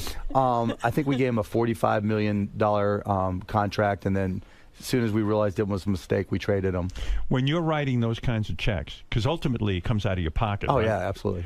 Does that scare the shit out of you? Do you start to wonder, I know I've got $2.5 billion or something crazy that, but you say, hey, that can also run out too. I mean, these guys can go through money. Yeah, they can go through money. Did it get scary? Yeah, it's gotten scary, but not so much on the money as it is on the wins and losses, right? Yeah. Because the way it works, you only have 15 players, so it's not like baseball where you can just get rid of one and bring in another. Right. So if you're stuck underneath that salary cap, you're stuck. Right. And so that scares me as much as anything because, I can always bust my ass and figure out ways to make money, but winning in the NBA or any professional sport is hard. Because after you make $2.5 billion, and we'll go into how you made that money, but after you win $2.5 billion, you should didn't probably, win it, he made it. I mean, after you made it, you should really say to yourself, hey, fuck it. I'm never going to work again. I'm not going to take any risk. I'm going to just live off the interest of this money. Exactly what I said to myself, that I couldn't do it. You wanted to be a guy who was relevant in the NBA of all things. I just want, you know what? Okay, so I was a Mavs season ticket holder before I bought the team. Right. And I would just go to the games, be a fan, and they sucked. Right.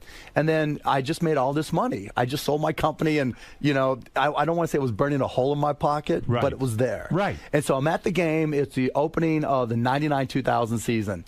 I'm like, I can do a better, it's not a sellout, and I'm all fired up to the start of the year. And I'm like, I can do a better fucking job than this guy. Right. So I'm like, hey, wait a second. I'm a rich motherfucker now. Right. So I'll buy the team. In a sense, you're right, because don't you always feel like a poor guy even though you have $2.5 billion? Yeah. I mean, look at me, right? Yeah, but that takes a certain psychological leap because you got to go, man, I've got $2.5 billion. I'm not going to run out of money. That was the hardest part. Yeah. That's and too, right? That's the change. That's the transition where it's like, okay, I don't want to lose who I am, right? And I don't want to, lose, grasp of, the traditions of my family, my background, and everything.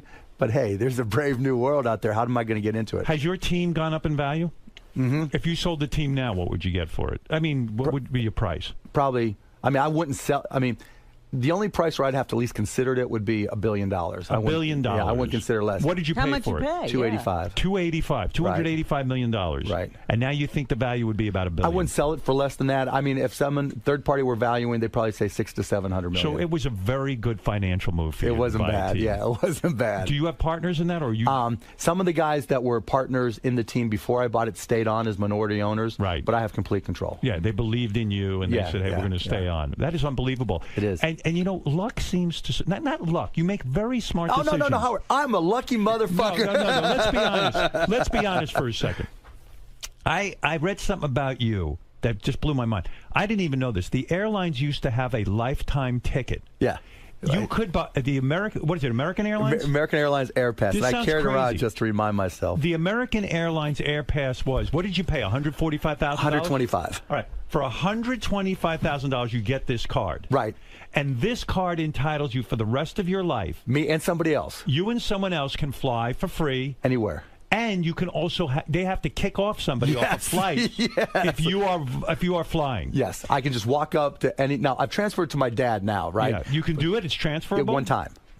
Wow. One time, right? So I transferred to my, but because now you fly private, right? I was 29 years old when I bought it, right? Yeah. And I used to walk into clubs. You had $145,000 to blow on an airline. Yeah. Pass Well, see, my first company I sold for $6 million, and I was 29. What was that company? It was called Micro Solutions. We did local area networks, wrote software, technology type stuff. Right? Okay, so you had $6 million, and even still, you said to yourself, "Hey, that's a good deal. $145,000 for the rest of my life. I can fly an American Airlines. What a dumb fucking move, right?" Yeah, $145,000. But back then, they just wanted corporate accounts, right? And I remember, so I just sold that company. I was 29. My buddies, what do you do? Buy a car, buy a house? I'm like, nah. We're sitting at one of those old school steakhouses that have the phones there, right? Yeah. So I'm like, bring me the phone, right? I'm fucked up out of my mind. We're doing shots.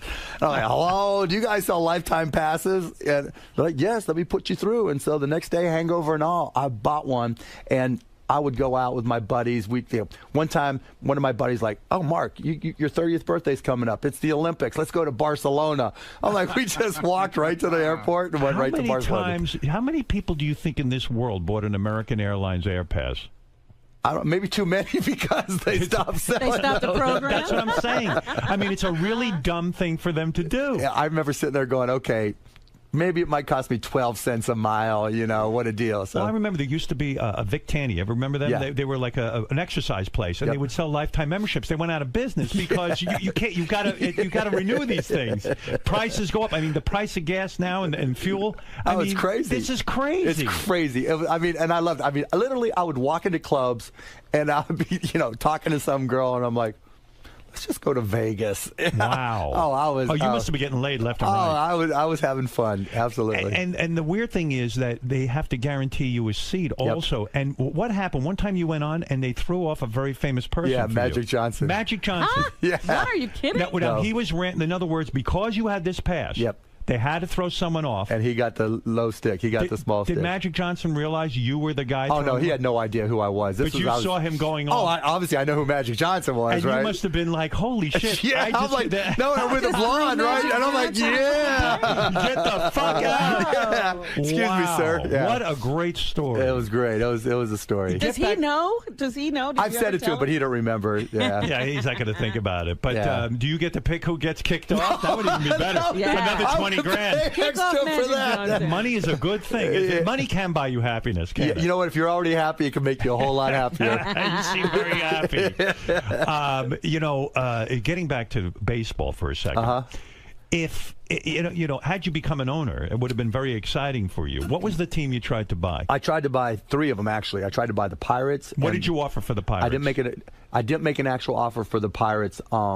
Because I talked to the guy, he said he wouldn't sell. Because I grew up in Pittsburgh. Right. And then I tried to buy the Chicago Cubs. Right. And the guy who owned the team at the time was a guy named Sam Zell, who bought Chicago Tribune. Right. And we were talking in the $800 million range. I said, okay, that's legit. Right. But I said, I don't want to go through this whole crazy process. I'm like, just sit down with me and we'll do a handshake deal and work out a deal. He wouldn't sit down. And so I made an offer for like $800 million and somebody paid more. Right. And then the last time was the Texas Rangers that were going through bankruptcy, and I just didn't have enough. It was all within a 2-week period, and you couldn't put it together that fast. I couldn't get enough together fast enough because I had to write the check there and then. Wow! And somebody was able to write a check that fast? Well, it was all set up in the bankruptcy court. They had a stalking horse, white horse guy who already had the whole thing set up, and they were doing their best to keep me out. So $800 million was a pretty damn good offer. Probably he went to the other owners and they would not approve you. No, there's no way they would have approved me because you again would have driven up the prices. And they said, we don't need this guy. That's so fucked up, isn't it? No, actually, I'm glad it turned out that way. Why? Because I'd be out in the stands, I'd be out in the bleachers in Chicago at Wrigley Field drinking beer and eating hot dogs all day long and weigh 300 pounds. How much of your day is spent running your professional basketball team? Not much. You have a general manager. He worries about it. How often do they report to you? It just goes in streaks. So, like, right now is the trade deadline's coming up tomorrow. Right. And so we'll talk all day today and tomorrow. Right. And then during the summer, same type of thing. We'll talk all during the summer because of free agency. And why do you want to talk to them? Because you want to know what your budget's going to be? You want to know, hey, how much do you guys really want to spend for this guy? Well, I'm more involved in that, right? It's not just about the money. It's like which players, what's the goal, what are we trying to do with the team? And, it's like a stock portfolio. Even though your broker may be the guy, right, you still have to understand and make the final decision. So I have to make the final call. Do some owners stay completely absent from that kind of thing? Yeah. They do. They just say, here's a budget. But I'm, and my guys already know me, right? It's like, right. Because right now we won the championship and then we had a lot of older players, and so we let some of our guys go. And we're not rebuilding, but we're regrouping under the new collective bargaining agreement. And so now is a more difficult time for us. So it's a more important decision. So I'm more involved. If I'm a GM, do I want an owner who's like you, or do I want a hands-off owner more? Depends what kind of budget he gives you, I guess. Right. But I mean, if you have an unlimited budget, then that's what you want. Do you have an unlimited budget? No, because with the new NBA rules, you can if you spend stupid, you can't fix your mistakes. Like, they just changed all the rules within the past 18 months after we had this big lockout, right? And so in the past, when you made a mistake like Rafe LaFrance, I could just trade it away and just spend more and fix the problem. Now you can't just spend more to fix the problem. What's in your mind, the number that a budget should be for your team this year? Well, now because of the rules, we'll only spend, I think, $60 million in salary, which is the lowest since I've been there. Yeah. But that resets us to go out and spend more. So the way the new deal works is you have to take a step backwards for a year, maybe 2 years. Then you can start spending the money again because you have room to spend the money. So it just changed. Don't you think with the hit show Shark Tank, you've had your revenge on Donald Trump, that you're now part of a hit show? The show's a hit. Oh, it's killing it, and we killed The Apprentice now.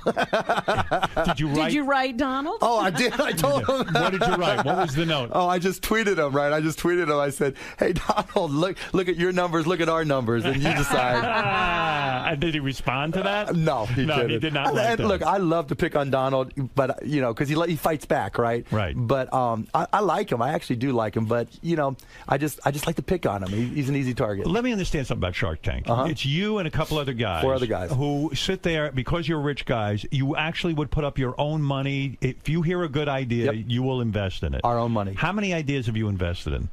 I don't know the exact number. I think 10, 12. I don't know the exact number. You mean you took your own money and you said, hey, that's a great idea. Yeah. Have any of them made money? Yeah. Oh, yeah, all but one.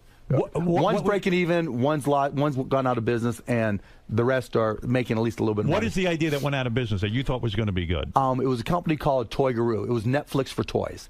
So you know how when you have young kids, they fall out of love with their toys every 2 months, right? Right. So you paid this company $35 or $40 a month, and they would send you $300 worth of toys in a big old box. Right. When you're bored with them, you send them back, they disinfect them, and they send them to someone else, and they send you a whole new batch of toys, so your kids get new toys every couple months. Right. And you just swap them out all the time. And we used it at home. My kids loved it.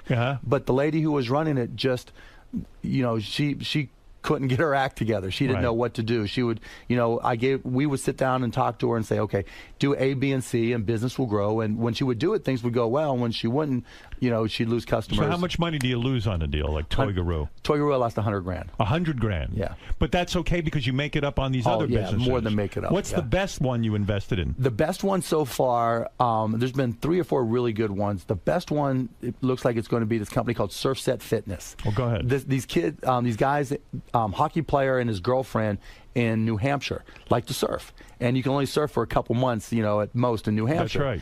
And so he took a surfboard, and when you go to the gym, they have these Bonsu balls, things that you can work on your balance and everything. Yeah. Right? So he reconfigured something like Bonsu balls, put it under a surfboard, tied it all together, and recreated the effect of surfing indoors. Wow. And so he made it into like a formal product, and he sells them to gyms now, and gyms teach classes around these boards.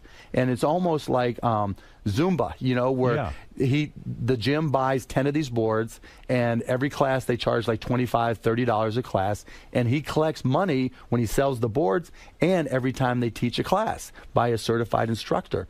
And so he did, maybe when he came on the show, he was doing $18,000, $25,000 a month.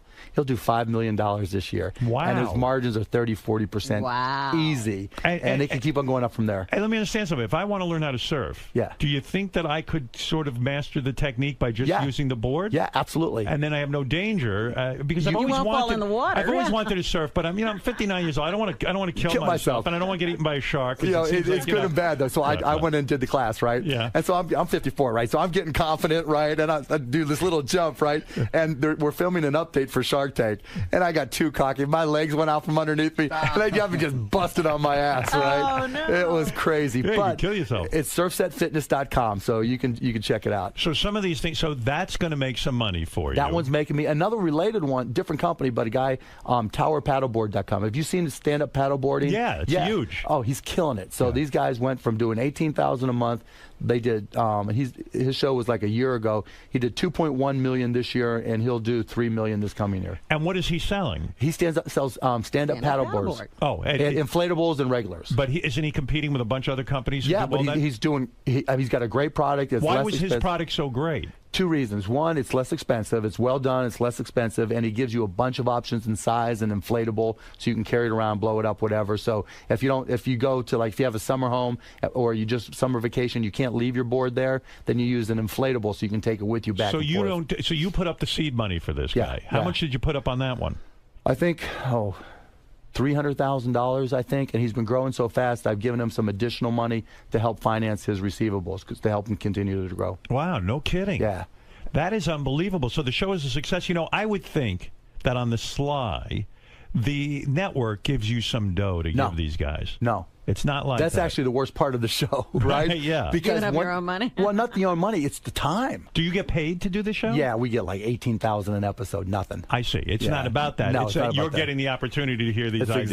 Exactly. And actually, because to get on the show, people will push down the valuations of their companies. Right. Because they had 40,000 people apply to present products on the show last year, and I think 125 made it. And they're just starting auditions now, or not auditions, but whatever you call it, presentations now for people to come on the show, and they expect over 75,000 people to apply. Wow, it's unreal. So you're really getting bargains when you... Yeah, because they'll push down the valuation. So if this went out in the open market, it'd be more. It's fun doing the show. I'm having a fun time with America's Got Talent. It's a similar kind of Yeah, thing. You well, sit exactly. there and you hopefully some magic happens, And you see amazing things, right, that you don't expect. Let's do me a favor. There's 3 guys who work for me who want to pitch you. Legitimately want to pitch you. Bring it on, baby. Yeah, you'll do it. Oh, All right. yeah. This gentleman's name is Tim Sabian. He is our program Don't worry, manager. your wallet's safe. I don't know. Let's see. I mean, why not? Why Did not? you hear my invention, by the way? Yeah, the penis pad? The penis pad. Yeah, as long as you're tweeting pictures, it'll be a huge hit. No interest in that. That's a losing proposition. No, I think you ought to go ahead and do it. I mean, if I told you, Mark, that there's a company that has, and now this is Playtex, and they advertise with me. It's a wipe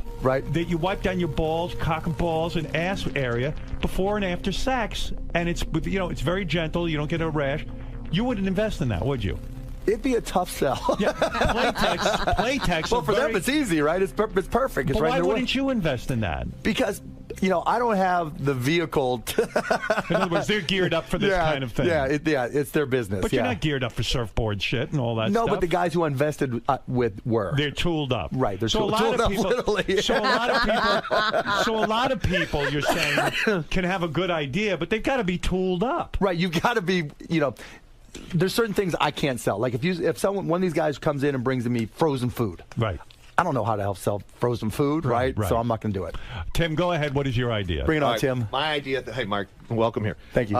I'm looking for a $250,000 investment on 50% equity in this business. Okay. It's an application that I had an unfortunate situation about a few months ago in the bathroom here, where if I was walking to work, I got sick and left the bathroom a mess. A mess. He shit everywhere, all over our bathroom. But go ahead. So I've come up with a Clean Restrooms app. CRAP. CR, Clean Restrooms. Okay, app. nice name, yeah. Okay, download it onto your phone at 99 cents. It's if I had the ability to do this as I was walking to work, I could have stopped in anywhere and gotten my shit together. What does it tell you? It tells you. It tells you where the if I nearest had the app bathroom on my is. phone, it would give There's already an app that does that. This not what this does. Not what this does. Okay, go ahead. Not what this does. Why is yours different? Because it also has interaction with the user, where they can upload pictures of the app, of the clean restrooms. That it's a community. So it's Instatush. It's exactly. It's like there an app that tells you where a bathroom is. Yes, there are. But because there's. I know when I was looking for jobs in Manhattan when I was a kid, I used the library and I was thinking, I wish I knew where there was a clean bathroom. Yes, it's what Yelp is to restaurants. Crap is to restaurants. All right, hold on. You made your pitch. Mark Cuban, any interest in this? Because $250,000 for a crappy app. We can negotiate. How about you just give him $250,000? Yeah, why not? All right, get out of here, Tim. Thank you very much. Very good. Yeah. What is You know that Tim's invested a good chunk of his own money in this already. How much have you invested into this? A chunk, a little bit. How much? But how much did you invest of your own money? Okay, $8,000 in this thing. Okay, but listen to this. Listen to this. You saw what the ugly meter did in one day. That's true. It did over $500,000 in sales in one day. It did already? It did already in one day. Yours. So not something yours. called the No, ugly not mine. meter. So there's been a model already. Get out. But they respect them. Get out of here. Get out of here. You're out. You hit the buzzer. I've got another one. He's got another What one. happened? I thought you were going to pitch your remote control leash. Well, that was the other one. But I sat last night and did this. It was get out. 10:30 at night. I wanted to go to bed. All right. Good night. I don't know. I don't even know if you want to hear the other ones. Are they worse than that? You want to hear one more? It's all your call, Howard. I don't know. Richie, what is yours? This is something called shittins. Oh, God. Everything was shit. What's with you guys? All right, man? quickly, the pitch. Go ahead, Richie. All right, this is the best app. Tim is the perfect not app, a product. Okay. And you would love this. It's a baby wipe in the form of a mitten. Because when you wipe your ass, the last thing you want is fecal matter on your hands, under your nails. So I call them shittins. Okay. All right. And it's a baby wipe in the form of a mitten that you put on your hands. So that way your hands are totally clean. Okay, how much money are you looking for? 25 grand to start. And what percentage of the company do I get? You'll get 50. Okay, how long have you been making these? About a day. Oh, okay. So you've got a long history with them. Yeah. Okay. And this is the clean. How are you going to get shittens made for 25 grand? You can't even sell that name. Yeah, I can get them made. Yeah, and who's going to buy something called shittens Well, in a supermarket? that's my one problem, the product name. But it's a great name. It's a great name, shittens. What are they made? What's it made out of? It's a baby wipe that you can actually split into a mitten. Is it eco-friendly? Yes, flushable, eco-friendly, and you could. It's super clean. It's if you have babies. I have Crohn's disease. I could definitely use something like this when I have a problem. Yeah. For nurses who have to clean up. Well, old just men, think all those. This is super clean. All those locations around the world where they don't have toilet paper, right? If you have your shittens with you, with you, right? yeah. So exactly. Mark, you getting turned on by this? Honestly, have you looked at international distribution? Not yet. So you really don't have a company yet. This is just an idea. I spoke to a bunch of women who have children who have like incontinent grandparents, and they would love something like this. You know what? It's not a bad idea. Thank you. But the problem is, it's just an idea. It's in a ground floor. It's just an idea, right? I understand. This is like our writing meetings where guys blurt out an idea. They go, "Hey, let's get President Obama on." They go, "Yeah, that's a good idea, but like, how are we going to get him?" So in other words, Mark is saying you have a good idea. I'm on the bottom floor, but you don't even have a manufacturer. You don't have. You haven't done the work yet. I just started this. Come back when you've got a company. I'll give you my information and we'll talk. Give me your information. Wow. But Fair come deal. back when you've got a company. I It's quit. not a horrible idea. Thank you. I mean, I'm shocked. Let me help you out, Richie. Get me a phone call to China. We need China people to make shittens. Shittens. Get out of here with that. He names a product shittens. Mark, where are you going to market that? What did you just spit into? Oh, I've had a cold, man. I got over my son. Jesus Sorry. Christ. That was gross. That was gross. I was hoping you were looking over there. I need a shittens right All now. right, somebody invent something for Mark. Mark, that was a very exciting thing. You were buying into the idea. Yeah, because actually I wasn't thinking so much here in the United States, but places around the world that don't have toilet paper in third world countries, if you can make it disposable and make it really, really cheap, and you've got, a shitting around and you carry it with you, you travel to Mexico, it's safe. Are the shittens reversible? Oh, my God. So, by the way, Mark, you made your money the old-fashioned way. You say when you were, how young were you when you made the $6 million? 29. 29 years old, because you were doing techie stuff. Right. But let me just one more time go over this. Okay. You had a company that was broadcasting on the internet. Right. Television stuff. Audio and video. So all the streaming, everything YouTube does, we started that. You started that? It was called AudioNet, and we started in 1995. And when Yahoo bought you, right, they gave you $2.5 billion? No, they gave us $5.7 billion in stock. Right. And then, so I got 33% of it or whatever. Right. And then when Yahoo went to about $2.5 billion, you sold everything. When it went up, I did a hedge, right? They called it one of the top 10 trades all time on Wall Street. What did you do? So I got all this stock from Yahoo. And everybody else thought the internet bubble was going to keep on going forever, right? I'm like, there's no way. And so I sold calls, bought puts, so I protected my stock. And so it went up in value some more and went up to where my hedge was and then cashed me out. I see. And then the whole market cratered and I was protected. When you cashed out, Yahoo went up a little bit more, and people said to you, "Oh, aren't you sorry? Well, exactly Why right. didn't you hold on to it?" And you said, "I've got $2.5 billion. Well, how much do you need, right? That's exactly. And you didn't get greedy in a sense. Not at all. I mean, you could have kept saying, "I'll stay in another day. I'll stay in another week." And if you had waited just a couple of weeks, probably about 6 weeks, I would have been fucked. Like, how badly fucked? You might have lost $1 billion? Oh, more than that. More? Oh, yeah. No, Yahoo went from like $300 to like $5. The guys, it went from what to what? Like 300 to 5. Wow, in the matter of weeks. Yeah, probably over the course of a year, but it would have been impossible to really get out. Right. And so some of the guys that were in business with you all got stock as well. Yep. Did some of them stay in too long and get tanked? Yeah, I mean, I went to everybody that owned stock in the company. I said, do this. Get out. I'm getting Just out protect now. yourself, right? Protect yourself, right? And some of them did, but a lot of them didn't. Wow. They just got caught up, and there's some miserable friends that I have. And employees, like the guys who put in, I was just talking to my partner, Todd Wagner, just the other day, actually.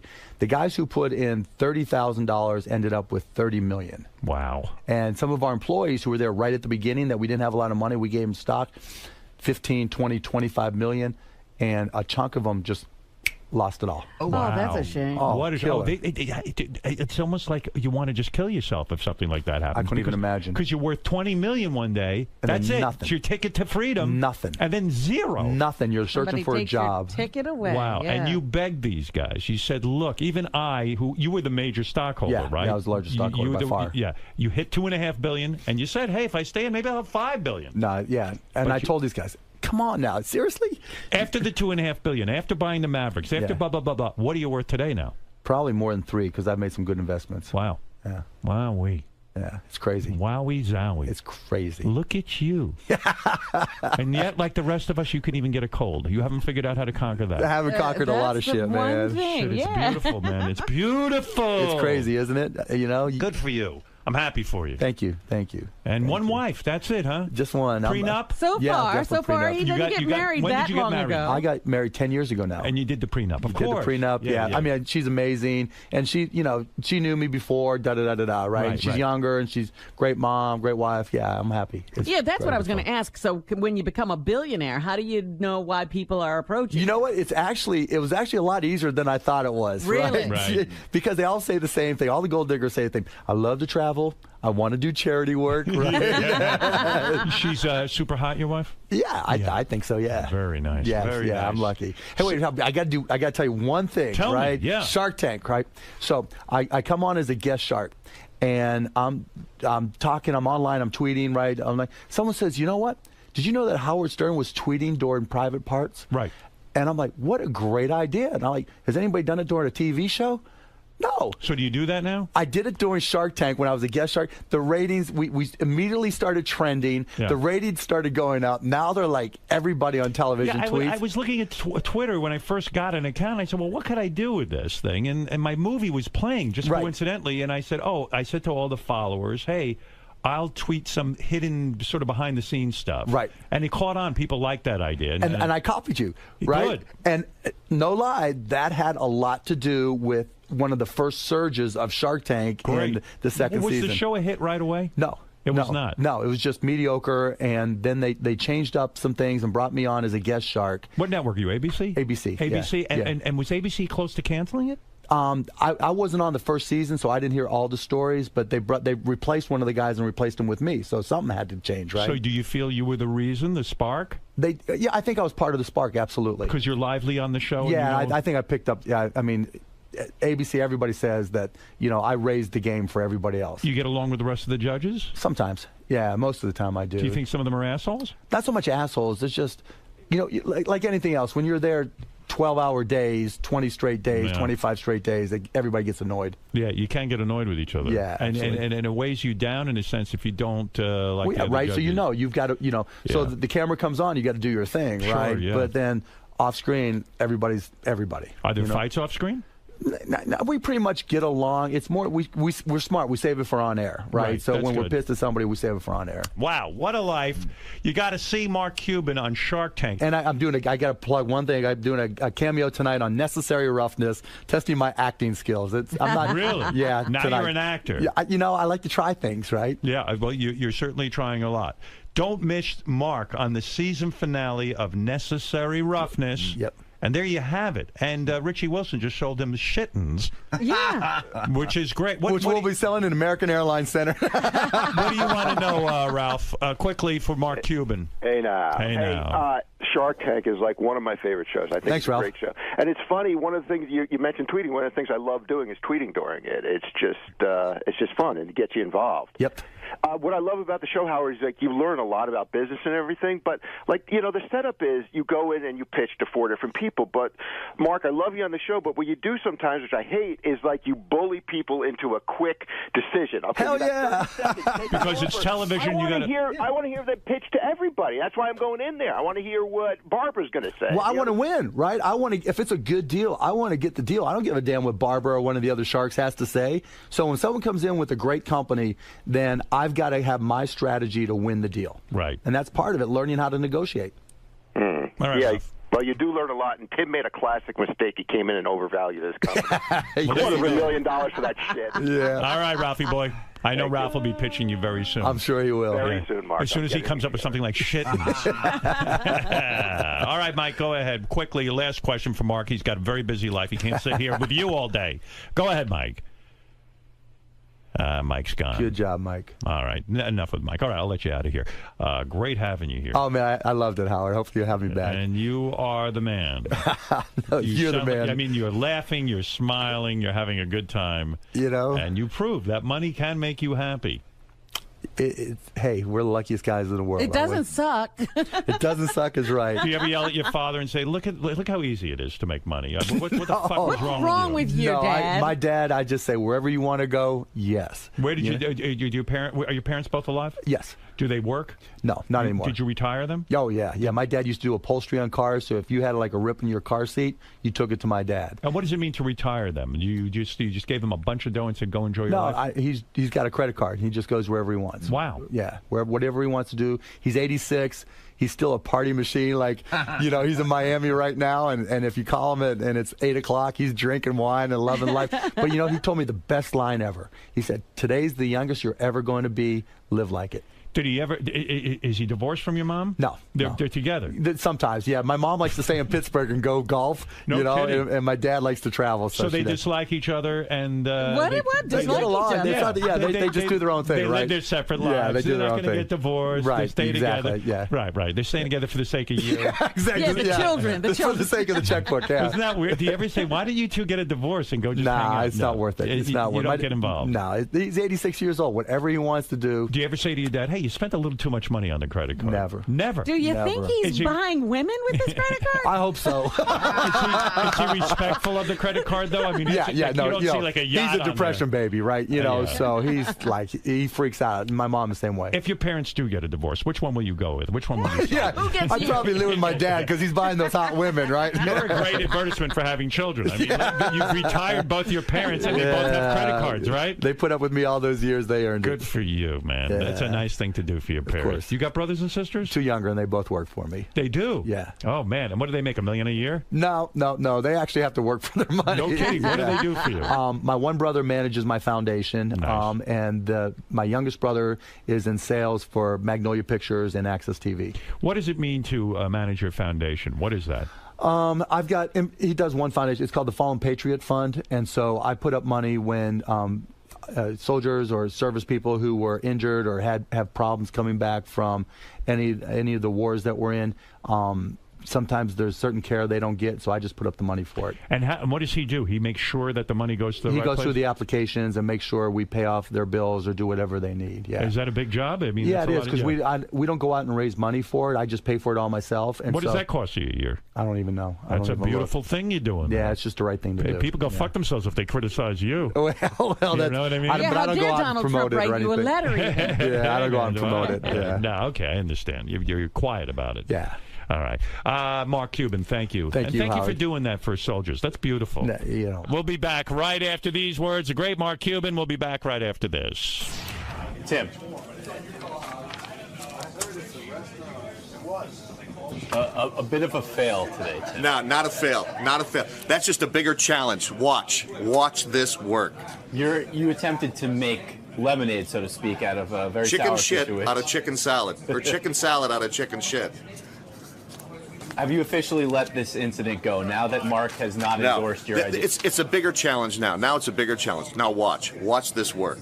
Does this stem from all the flack you took for your unfortunate incident a few months ago? Are you trying to retool your image? Is this what this is about? No, this is about taking advantage of an unfortunate situation. Strictly capitalism. Exactly. Okay. I quit. Not green lit, but it's a yellow light. Exactly. It's a yellow light. They didn't turn it down, and a multi-billionaire loved this idea. Let me get a look at your Shittens. This is Shittens. Let me see. See? And I basically sewed together 2 baby wipes in the form of a mitten.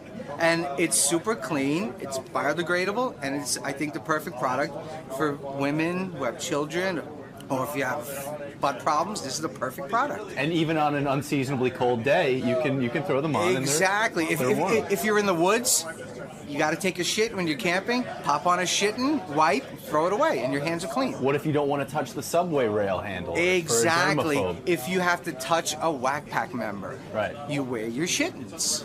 And clean their hands at the same time. The one thing I have to work on is the name. That's it. I have to think of something else besides shittins, but there's something there. And some logistics, like, distribution and manufacturing. Exactly. Look, you can get, let's just say, if some celebrities can get clothing lines made in these third world countries, I can certainly get this made. Shittins. I like it. Next time you see me, I'll be a wealthy man. Will you remember us? No. I'll remember you every time I wipe my ass.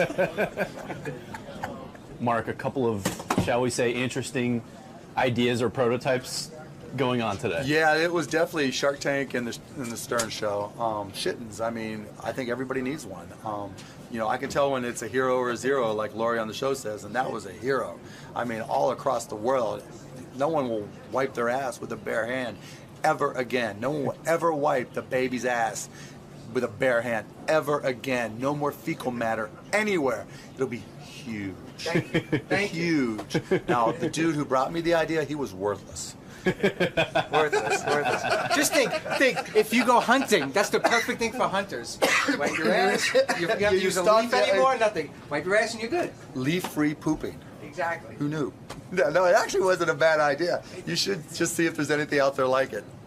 There is stuff like it, but for computer wipes, nothing for the skin. Well, yeah, seriously. I mean, it's just one little change. And here people, it'll be tough to get them to change habits, but I mean, just like for dads who don't know how to, change diapers, the dad protector or something like that. Exactly. It's not a. I mean, I don't know what the competition is, but it's not a horrible idea. idea. They said the same thing about Post-it. Who thought about putting glue on the back of a piece of paper, on the back of a notepad?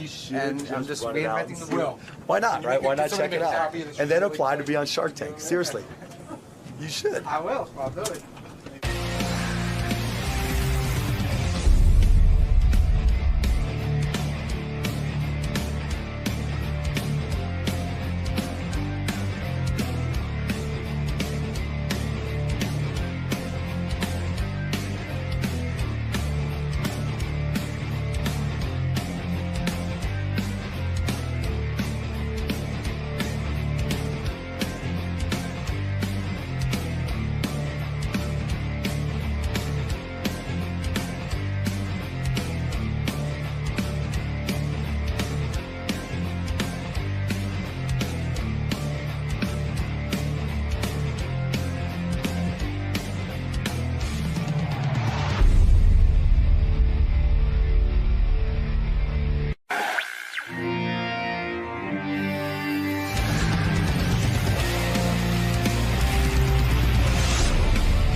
Hey, it's Mr. Skin. I'm here to do my 14th annual Anatomy Awards. I can't believe it's been 14 years, but I got to tell you, the list this year is fantastic, and I'm really excited to talk to Howard.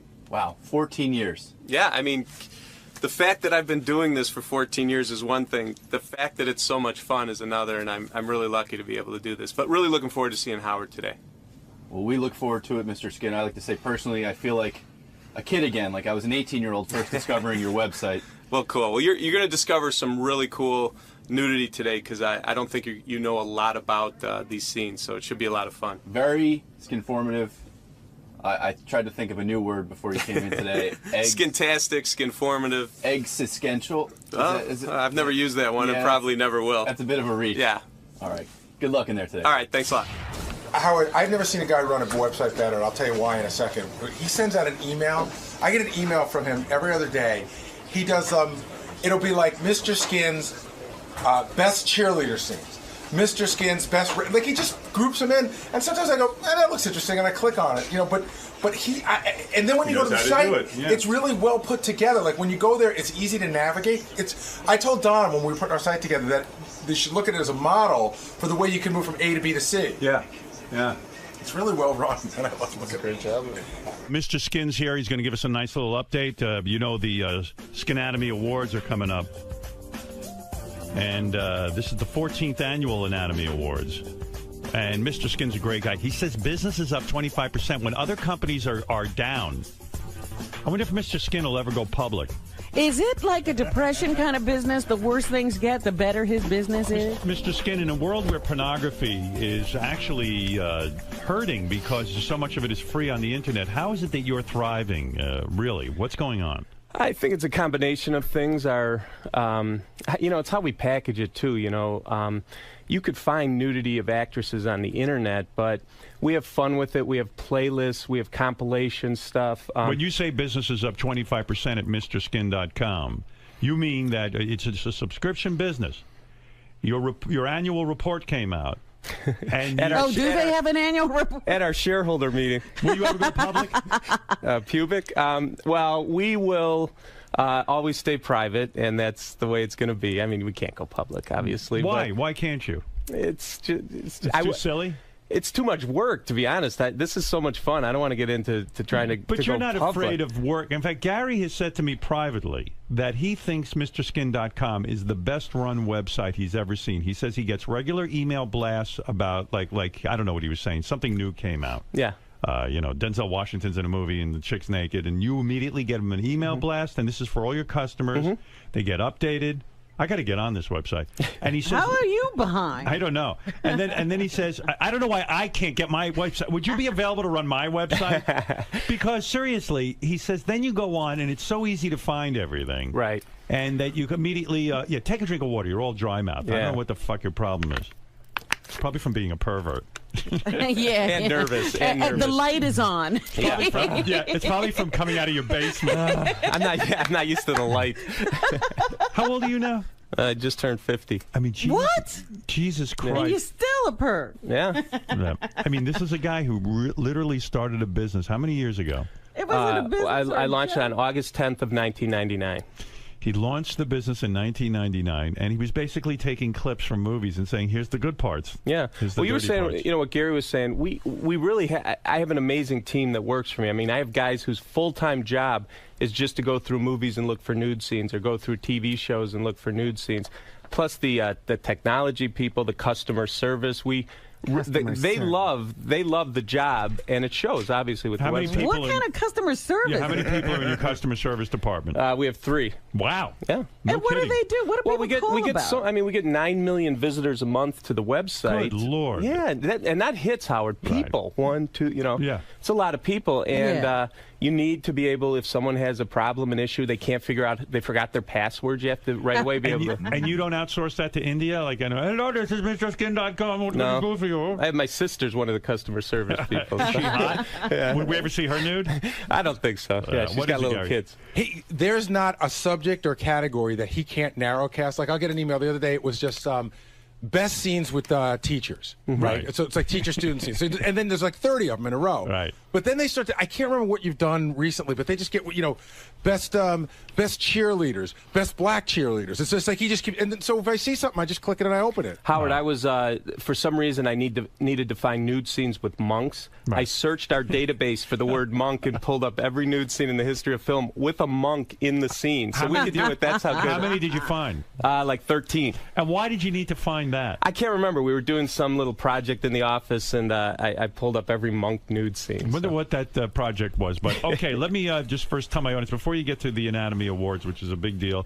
By the way, this year, the Anatomy Awards, I see you have a sponsor, Fleshlight. This is huge. I mean, a big sponsor. This Fleshlight, they're the #1 male sex toy in the world. You know those things where they make the molds of the porn stars' vaginas, and there's a case, and the guys, put it in. Right. And they are doing, they did a huge sponsorship for this Anatomy Awards. I've never had a big sponsor, so very proud to have It's your Pepsi Fleshlight. moment. Yeah, good for you. Yeah. Good for you. Yeah. That's you look at the big smile on your face, like you accomplished something. Well, big. I mean, I always it's a fucking piece of rubber guys stick their dicks in. Yeah, you should be very sad for those human beings. They're doing an Alexis, Texas mold that's going to be branded a Mr. Skin on the casing, so I'm very proud of that. Is Mr. Skin a Fleshlight user? No, I have never used it, but I've learned a lot about it in the last couple of weeks since By the they way, came you out. realize it's the shape of a flashlight, but there's a rubber vagina. Right. Yes, I do. You know, they've sold... Why do they put it on a flashlight? I mean, do you understand that? So you can't be embarrassed when you just see it sitting out? Well, I'll tell you what. There's no way not to be embarrassed. They've sold almost 5 million of these things. I had no idea. But why? But in other words, when I understand a guy wants a fake rubber vagina to put his penis in. I've tried it myself. Not the fleshlight, but I've tried a fake vagina. I don't find it pleasurable. But why the invention of a flashlight with a vagina on it? I mean, the two don't seem to go. Like, why not a broom or a well, I telephone? think you could carry it around. It's easy to. But why? Like, does the flashlight actually work? Can you turn it on as a flashlight? Yeah, can you fix your car and look for things with it too? I mean, like, why that combination? I don't know. All I know is these guys have sold 5 million, so they know what they're doing. That's really all I could tell you. You know, I'm picturing like a terrible disaster, and I accidentally grab my flashlight. Yeah, there's a blackout. And my kids see it. I mean, it's unbelievable. So let me get this right. A couple of quick things before you get to the Anatomy Awards, because I have limited time with you and it's important stuff. A couple of announcements you make on your website. January Jones, who I think is beautiful, yes, will be getting naked in a movie called Sweet Water. Yes, it's my Skin Scouts were at the Sundance Film Festival and saw this movie, and guys have been asking me about January Jones forever. And she's never been nude before. She had a brief down blouse scene, nothing good, but this is a full-on shot, and she looks fantastic. Wow. Betty Draper from Mad Men. She's in the scene as well? No, that's who January Jones January is. Jones is Betty Draper from Mad Men. I don't watch Mad Men. I see. So she is going to be in a nude scene, and you send guys out to these film festivals so that they're prepared to see what's coming up down the line. Yeah, and now this movie hasn't even hit theaters, and we already know she's going to be naked. We also found Dakota Fanning naked in a movie. Whoa! I mean, how old is she? Yeah, she's 19. Oh my God! It's called Very Good Girls, and she's running down the beach showing butts. So just butt. Well, tell people the rumor about Dakota Fanning's butt scene. Well, the rumor is it's CGI. Now, I haven't seen it because it hasn't even come out in theaters. So you're claiming it's not even her ass? There's rumors that they CGI'd it. So. How is that impacting your business? Because at one time you had to go around making sure it was the actress in question who was in the nude scene by looking at the cuts. Well, if you find out that it's not that person, will you? Then we call it non-nude. You do? Yeah, it's like a body double. In other words, Julia Roberts in Pretty Woman, you would not put on your website because we're really not looking at Julia Roberts. Well, actually, except at the 1 hour and 35-minute mark, through the bed railing, you could see breasts for a brief second. But that was her, yes. Wow, how do you know that? That's what I do for a living, Howard. It's provable that that's her breast? Yeah, that definitely was her. Because you saw the face with the body in the scene. And they didn't have CGI back then. And I guess it's a big deal because we think of Dakota Fanning as a young lady, and now all of a sudden... That was a big one. I'd get over the last, 15 years, when are the Olsen twins going to get naked? Or when is Dakota Fanning going to do a nude scene? So it's a happy day. We're finally at that day where Dakota Fanning When Dakota Fanning starts getting naked, all's good. All hell's breaking loose, right? Have you taken... what about dead people? Have you taken Mindy McCready off Mr. Skin out of respect for her suicide? Was she ever on No, Mr. she Skin? wasn't on. She's not in movies and TV she's naked. not? No. Are there people like Marilyn Monroe's on there? I mean, you have dead. Well, Marilyn Monroe. I mean, And Mr. Skin is the perfect person to ask then. What is the time period by which you should not be having or masturbating to a person once they've died? What is the standard because there? I have the Mindy McCready video, and I'm still jerking off to it. Yeah, I don't know. I mean, I can't say. That's a tough one. You know what's amazing about it? This Mindy McCready's a country star, and I guess there was she had made a private sex tape, and it ended up on the web. And then the company announced they were taking it down for a few days because out of respect. If you really want to have respect, it was you would never have released it. Why would you? Why all of a sudden get a conscience because she died? You know what I mean? Exactly. No, like Brittany Murphy. Did she ever do any nudity? No, but she. She died. She's still, she's done some sexy things that we have at the website. But is it all right to masturbate to her, or is it? It's wrong? ben a while now. Yeah, I think she's been dead long enough, right? Fair enough. Okay. Thank you for saying it's okay to go back to the masturbation. Letterman tells us when it's okay to go back to laughing again, and you tell us when it's okay to go back to masturbation. You also say that the number one TV show in the world for great nudity is what? And I think Robin is a fan of this show. Magic City is great. That's a fantastic one. I don't watch that one yet. No, I thought Banshee is the one. Well, yes, that's a new one. And Banshee's a show on Cinemax. Cinemax is now doing original programming. Yes. Howard, in the pilot episode, this girl named Ivana Milicevic was in bed with a guy. The guy literally had his face in vagina in the very first episode. Wow. And it was just one of the most amazing nude scenes I've ever seen on television. Vagina? What an auspicious No, because his head's opening. in the way. But it was his head is in the way. Like, and you can't fake it. It wasn't like, I mean, he was in there. Right. Yeah, it was an amazing scene. So is that scene up on Mr. Skin? Oh, yeah. Okay. yeah. So Banshee is a show we should be watching for Yes, nudity. it's a new show on Cinemax on Friday night. It's also a good show. Well, who cares? Yeah, and it's got Amish people. All right, let's get to some of the Anatomy Awards. This is what people wait for. We are talking to Mr. Skin, the Anatomy Awards, very exciting. And you can check out Mr. Skin's 14th Annual Anatomy Awards at MrSkin.com. That's where you not only see the Anatomy Awards, but you can see the actual clips that he's talking about. All right, let's go through the list real quick. Nudecomer of the Year. Yeah, now this girl is Ashley Hinshaw in a movie called About Cherry. Right. And she's a, Howard, you'd love this girl. She's a former Abercrombie & Fitch model. There she is. Yeah, and a nudecomer, our definition is someone that wasn't famous but does a great nude scene and becomes famous because of it. And Ashley Hinshaw is the winner this year. And like those I said, are real breasts. Oh, yeah. I don't know her. Yeah, I don't know her either. Aren't her areolas too big to be Nudecomer of the Year? No, I think they're That's perfect. never a problem? Yeah, she's beautiful. Seems yeah. like a problem to me. Yeah, she plays a girl from a broken home who has to move to San Francisco to enter the porn industry. So it's a great movie. Wow. Let's go to Celebrity Nude Debut. Now, the difference here is this is someone who was famous that had never been naked and got naked for the first time in 2012. And the winner this year is Nadine Velasquez, who you might know from the TV series My Name is Earl. She plays Catalina. She's on an FX show called The League. She did that movie Flight with Denzel Washington. Now, let's talk about this. Flight. Gary says this is one of the hottest nude scenes he's ever seen. Denzel Washington. A lot Oh, of guys. yeah, that love In scene. the opening scene when he's on the phone and she's just walking around completely naked, and it is really an amazing scene. A great nude debut because guys have been waiting for Nadine Velasquez to do a nude scene. All right, and she was really naked. Now, you say most mufftastic Merkin, Gina Gershon. You know, Merkins are getting really big on TV because you got all these old shows like Boardwalk Empire and Spartacus and Game of Thrones where these girls have to do full frontal nudity, but no actress has full muff anymore, right? Right. So the guy who's got selling Merkins is making a killing. So, in other words, these are girls with fake pubic hair. Yes. And you give it to Gina Gershon and Killer Howard, Joe. this movie's so disturbing, Howard. There's a scene in this movie where Gina Gershon has like a bloody nose. Right. And Matthew McConaughey she's on her knees. He has a chicken leg sticking out of his zipper, and she's giving oral to the chicken leg. I've seen the movie. It was a good movie. Yeah, it oh was a my good movie. God, I was saw it too. Yeah. That was so disturbing I couldn't even put it in the Anatomy It disturbed Awards. Mr. Skin. And Gina looking good. I mean, she's no spring chicken anymore, right? How old is she now? She's up there close, probably like 47, 48. Wow, looking terrific. Yeah. Okay, let's go to a couple of Best Full Frontal. I was surprised to see who won this one this year. Who got the nod? There was a movie that came out in theaters in June called Take This Waltz. Right. And your friends Sarah Silverman and Michelle Williams are standing completely nude in the shower. And Howard, it's rare for an actor. Usually you start with maybe a nip slip or a little brief breast exposure.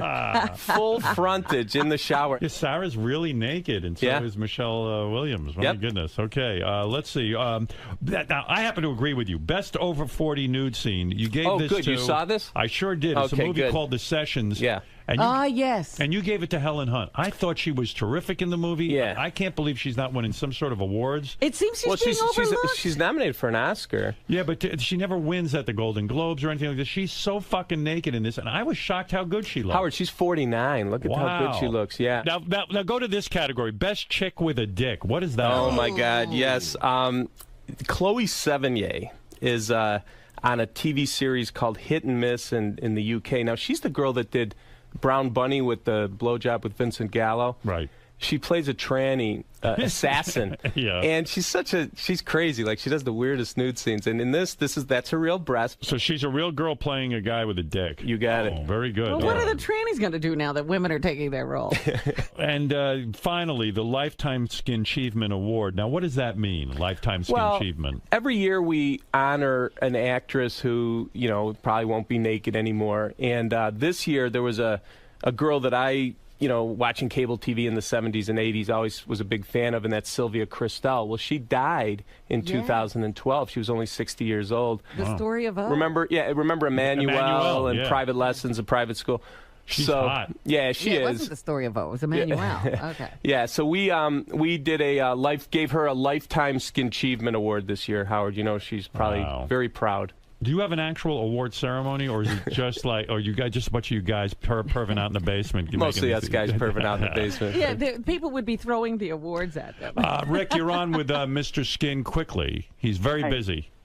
Thanks, King. Mr. Skin, I hear there's a rumor Mila Kunis is going to be nude in an upcoming movie. And would you consider Emma Watson to be probably the one most anticipated person to get nude The now? Harry Potter girl? I think she grew up really You know hot. who's the number one girl that guys want to see naked, and I could prove it because I know how many page views she gets at our website? Jennifer Love Hewitt. Really? Yes. Why? She has big breasts. Go ahead. She's never done a nude scene. She had a nip slip in a movie called The Tuxedo at the 1 hour, 1 minute, and 40-second mark, but that's it. And I think it's because she's always on those made-for-TV movies. Guys have been tracking her. Isn't she too much of a goody two-shoes to do a nude scene? Well, she's on that show, The Client List, where she just gives massages followed by hand jobs. But it's on that what channel is that on? It's Lifetime. Lifetime, And she doesn't get naked? Well, she's like in bra and panties every week. I know, but that's why she's a tease. She just hasn't. So been she's not naked. really committed as an actress, because any girl who would give a tug to a guy in a massage room is going to have her top off. And if she was really going to be an actress, she'd have that fucking top off, right? Exactly. Yeah. But I could tell. I know guys want to see her do a nude scene. He was He's saying also about Mila Kunis. He's also been X-rayed too, so you can see those nipples. They're out there on the internet. What do you mean? X-ray. You know how they'll take a black. Say you wear a black shirt, you Yeah. can go into Photoshop, X-ray it, and boom, you're pretty much Really? you're seeing it naked. And you're calling me a perv, Howard? This guy, I think this guy's auditioning for a job right now. By the way, it's rumored that Mila Kunis is going to be in 50 Shades of Grey. She'd have to be naked in that if she's going to get the job. I'm hoping that happens, but we don't know yet. So we'll see. I smell subscriptions going up if she's nude, right? And what She's about- another one guys ask me all the time. I mean, in that movie Friends with Benefits, it was a body double, and she has such a great body, you'd think she'd show it, but we'll see.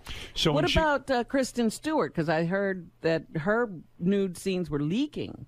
Well, she's in the movie called On the Road, based on the Jack Kerouac book, and Right. she's in the back seat of a car, and you could see breasts, and it was her nude debut, which is exciting because guys, she's one of the biggest stars in the world. Right. And it was exciting that she did her nudity this year. So, yeah, she's been naked. So another one bites the dust, Howard. It's really hard to look at you sometimes. All right, listen, congratulations, Mr. Skin. Thanks, Howard. Mr. Skin and the Anatomy Awards, of course. You can check the 14th Annual Anatomy Awards at MrSkin.com. This is a very accomplished man. Gary says he has the best run website on the internet. And that means a lot to me. I appreciate that. Your fans are many, Mr. Skin, and thank you for providing this service. A lot of guys love it. And congratulations on your biggest year ever. Yeah, thanks, Howard. Thanks for having me again. And the fact that he had a sponsor. Oh, the I know. Fleshlight. Yeah, way to go. Fleshlight came through. That's really cool. Next year, Coke and Pepsi. All right, we'll be back right after these words. Thank you, Mr. Skin. Thanks. Yeah. Mr. Skin. Yes. Always very skinformative. Yeah, 14 years. I really, truly can't believe I've been doing this for 14 years. It's amazing. This organization came from humble beginnings. Yeah.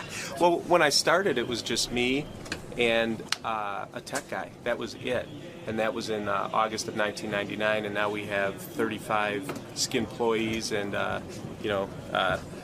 get 9 million visitors a month. And the fact that this is what I get to do for a living is really the amazing thing. Two perverts with a dream. Well, hey, you know what? There's a lot worse things you could be doing for a living. Absolutely. When Howard calls you a pervert or says, "Wow, man, you're way out there," Yeah. you seem to wear that as a badge of honor. You know what? As long as people that are listening are having fun, I could take it. And Howard has been so cool to me. In fact, I mean, quite frankly, the reason my website's so big, I owe to this show and all the great publicity I've gotten on this show. So call me whatever you need to call me. It's totally cool. So this is 14 years you've been doing the Anatomy Awards for? Yeah, like I said, when I started this, I remember thinking to myself, well, I'll keep my job, but then I'll do this part-time, maybe make a little extra money. But more than the money and the success is the fact that, like, I wake up in the morning and, like, I have a meeting at 10:30 because we're talking about lesbian scenes. You know, that's what I do for a living, and you got to put that in perspective. Like, there is no, this is like a job where you could be on vacation and can't wait to get back from your vacation to do the real fun stuff, you know, and not a lot of people have that. The American dream by way of Skin. The American wet dream. First of all, let's play the Eric the Actor either or game. I think everyone will have fun with that. All right. And I think you'll have fun with it. And let's face it, we're after our own fun. All right, here he is, Eric the Actor, as he is known. And you have to do either or, Robin. Here we asked Eric the Actor, for example. Would you rather walk or be a millionaire? Now, I would think Eric would rather walk. I would hope. Right? Yeah. Here's his answer. Walk. Of course. Yeah. Let's see if this gets harder. Diana DeGarmo or Kelly Clarkson? Kelly Clarkson. Kelly Clarkson. Kelly Clarkson. Of course. Speaking of Kelly Clarkson, all I wanted to say is Clive Davis wrote a book. The guy's a billionaire record executive.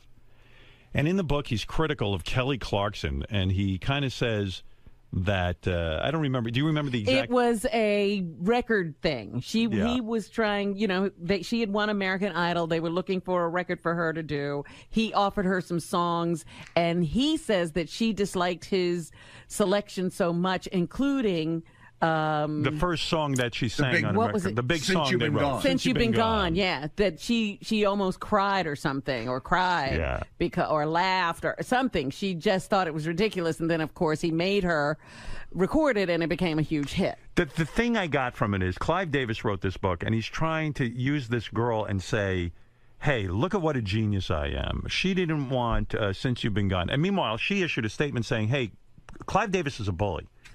That he is claiming this. She goes, well, I see it a whole different way. I wanted to add more guitars into Since You've Been Gone. He didn't, and they did add more guitars, and it worked. Yeah, it seems like everybody got what they wanted. Yeah.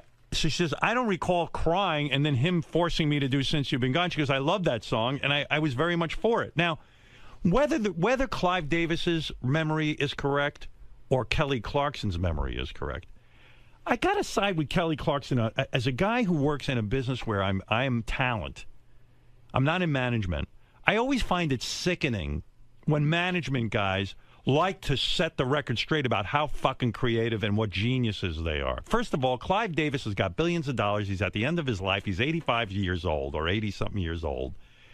And he really doesn't need a book out there to make money. Kelly Clarkson's still a young girl in her career, trying to make it as an artist. And she's got to go out on tour, and she wants people to think she enjoys singing these songs. And like this guy's trying to diminish what she does. Doesn't he have enough in life? Can't he sort of tell his story without fucking degrading her and putting her down? I've just got to believe, and I don't know Kelly Clarkson at all, and you know, I like some of her songs. I think she's got an amazing voice, and the girl has worked hard to get to where she is. I don't understand Clive Davis's motivation in knocking this chick down. They had some kind of problems with each other. You know, I know that one of her albums, she decided she wasn't going to, you know, take his advice and go with him, and then it didn't do as well as the other albums where he had input, and I think he's still pissed at her for wanting to be an artist and making some of her own decisions. He should shut the fuck up. It's not becoming. He's 80 years old. Some of the things he's taking credit for, he really should just hide. Yeah. You know, making Barry Manilow sing those awful songs. I wouldn't brag about that. Well, they made a lot of money. That's in his book. That's all he cares about. I care about music. Well, you'll never make any money. That's so probably true. Yeah. But my point is, good Lord, I wouldn't tell anybody I was responsible for Barry Manilow's But that's just success. the point. Clive Davis is brilliant at picking, you know, I'm sure he's had as many failures as he's had hits, but he is brilliant at saying, like, hey, maybe Barry Manilow would be good. Barry Manilow even objected to some of these songs, and he goes, no, sing them. But, you know, and that's his genius. He doesn't need to build himself up by taking Kelly Clarkson apart. And, you know, the other thing about it is that this guy's... Listen, in my own career, I've worked for people, powerful people. They ain't the ones sitting and writing the jokes. They ain't the ones laying up at night, sitting there and making the show popular. But trust me. Some of them actually, well, I don't know. And some of them actually fucked me and slowed me down. In fact, I'd say almost all of them fucked me and slowed me down. They were like speed bumps. Yeah. I can point to each one of them and tell you their failures, but not all of them. I should be fair. Right. But the best ones were the ones that stayed out of my way and understood what I did. If one of them came out with a book and said, "Oh, I did this and I did that," I'd say, "Fuck you." I mean, I'm the guy who sat there and said, "Screw it. I'll set up my own clock. I don't need a program director. I'm going to sit here and talk. I'm not going to play any music." I mean, I did it all.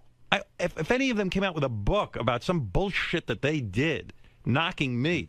Well, the idea that Pig Virus sells himself as the guy who can handle personality talent because he worked with you is crazy. Handled me really well. But anyway, I found it a little bit obnoxious. And by the way, in the book, too, Clive Davis talks about that he's bisexual. Yes. Which, again, I have no gaydar. I had no idea this guy was. That wasn't even an issue for me. I was like, who cares? Even after he said it, I was like, who cares? By the way, who wants to hear about an 80-year-old guy with his balls hanging down to his feet? Right. You know, he can teabag his lover without sitting down. Those balls are like right on I was like, I actually don't want to know.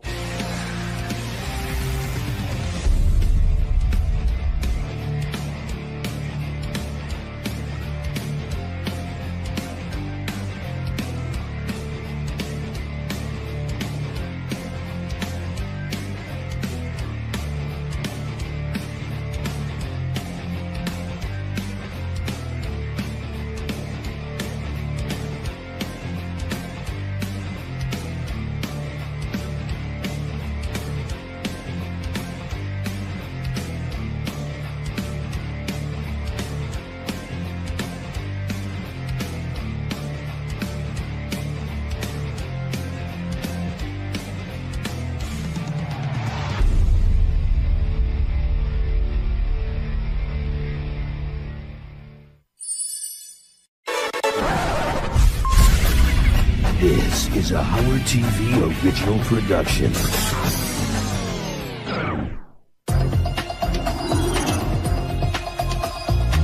You view your life as wonderful, don't you? Yeah, it is a wonderful life. What is this? It's spit. Leave him in, you motherfucker! Life can often be measured by its many twists and turns. But for Jeff the Drunk Currow, his journey can be defined by just one, a swerving, booze-filled car ride that occurred nearly 3 decades ago. In the years that followed, Currow has stumbled and slurred his way through some very hazy days, often centered around phone calls to the Howard Stern Show, made from the cozy confines of his prefabricated home in upstate New York. But when the fleeting conversations with Howard and Robin end, what keeps Jeff Anthony Currow's life on hold? Is his sedentary existence the result of alcoholism, indifference, or quite possibly, as he believes, divine intervention? After making the 160-mile trek from New York City, we found Jeff doing what he does best, waiting for his Stern Show number to be called, waiting in what he calls the last trailer on the right. Just 25 miles outside of Albany, Bern, New York is merely a 6-pack away from the state capital. But with its meandering roads and sprawling late autumn landscape freshly painted with the first coat of winter, it was easy to forget about the big city and become lost in the serene beauty of Jeff the Drunk's hometown.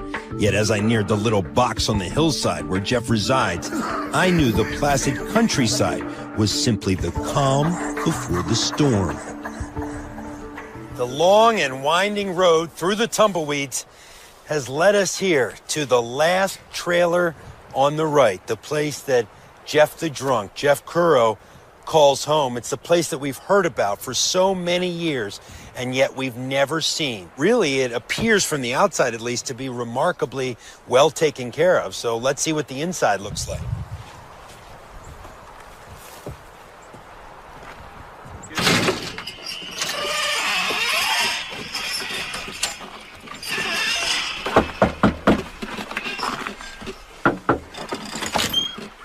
Jeff, how you doing? How you doing? What's happening? Welcome to I'll my shake this hand. lovely abode. So smells like smoke in here. No. Have you been smoking? I have. Cigarettes or weed? Both. Cigarettes and weed? Yeah. This morning already? Yeah. All right. With my senses already overloaded by smoke, I tried my best to get my bearings and have a look around the dwelling he's called home for 7 years, soon learning about Jeff's athletic past. Did you play basketball as a kid? I did. My mother made that. Your mom made this for you? Yes. So this is you? Yeah. Wow. And those are the colors of BKW, my old alma mater. So you played ball in high school? Yeah. Wow. Mm-hmm. Were you a forward or what? Yeah. Were you good? I was all right. You got any tape up? Man, it's dusty over here too. Yeah. Yep, the white glove test. Fuck. Despite nearly a decade of dust covering his living room, the rest of Kuro's common areas were surprisingly domesticated. A semi-organized kitchen featuring a dwindling beer supply soon gave way to a semi-stocked fridge, which also featured water bottles filled from a nearby well. But it was the debauchery-filled dining area that truly caught my watery, smoke-affected eyes. What's this, cigarette tobacco? You roll cigarettes? Yeah. All right, well, you'll show us a little later. You roll joints, too? Yeah. So you roll your joints and your cigarettes right here? Yeah. I wanted to know more about Jeff's table of vices, but first, I needed to explore the room where the always amorous Kuro makes magic happen. Has a woman ever been in this bed with you? Yes. When? I would say about a year ago. What was the story? How did you meet her? How did you end up back here? Just some bitch. A fucking dumb bitch. Well, where did you meet her? I met her. It's complicated. But a year ago, she was in your bed. What Yeah. happened that night? Oh, I ate her out. Drinking? Were you drinking first? Yeah. Yeah. Sorry, I'm laughing. It's funny to describe it just like that. Yeah, well, you know. So, what does she look like? She's a liquor. A what? She's a liquor. Oh. But she's a bitch. I have the word cum face written on my phone. I'll show you. That's her. In case she calls, it shows up cum face. And so I know not to pick up the phone. End of conversation. Clearly feeling forlorn after his love affair with Cuntface went askew, I decided to refocus my attention on what Jeff does have, a trailer full of inconsistency. Smooth move, excellent. At times, his home seems somewhat organized. His bedroom closet is full of neatly hung t-shirts, his bathroom shelves stocked with clean, well-folded hand towels. Yet at others, Kuro's living space shows like some sort of hungover homage to his lifestyle, with walls full of holes and fire code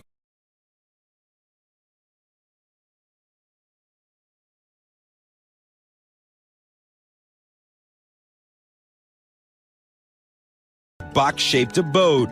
From the outside, some of Jeff's property appears well kept, while the rest is lined with objects that belong in a defunct, rusted-over museum of trailer park trinkets. Back inside, Jeff led me to a spare bedroom full of more memories, which helped conjure up his deep feelings of appreciation for Howard. I'm very grateful to Howard.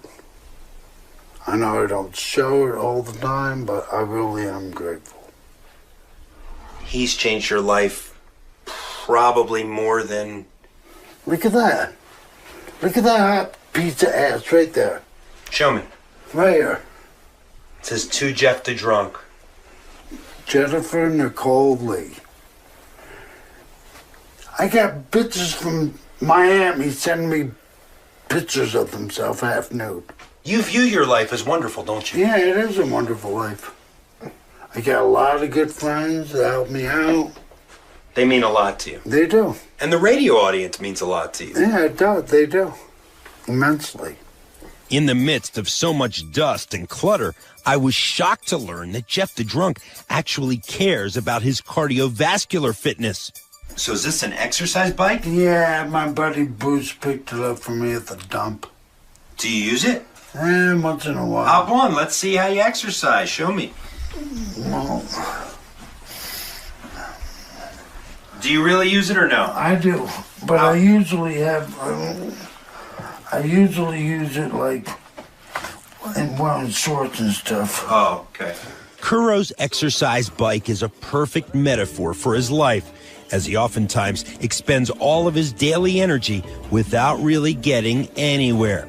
But as my tour labored on, I soon found out there's a lot more to Jeff than just smoke and dirty mirrors.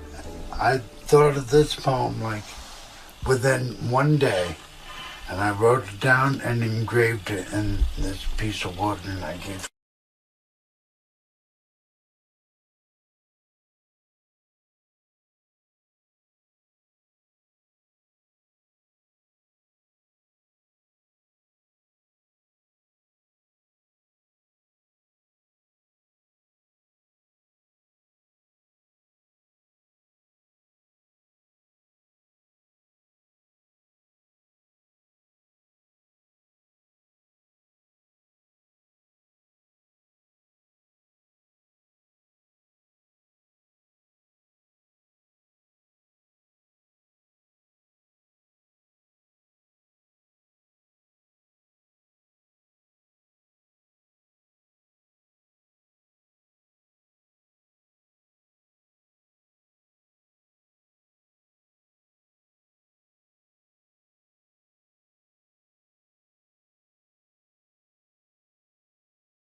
She would say to you right now if she were here?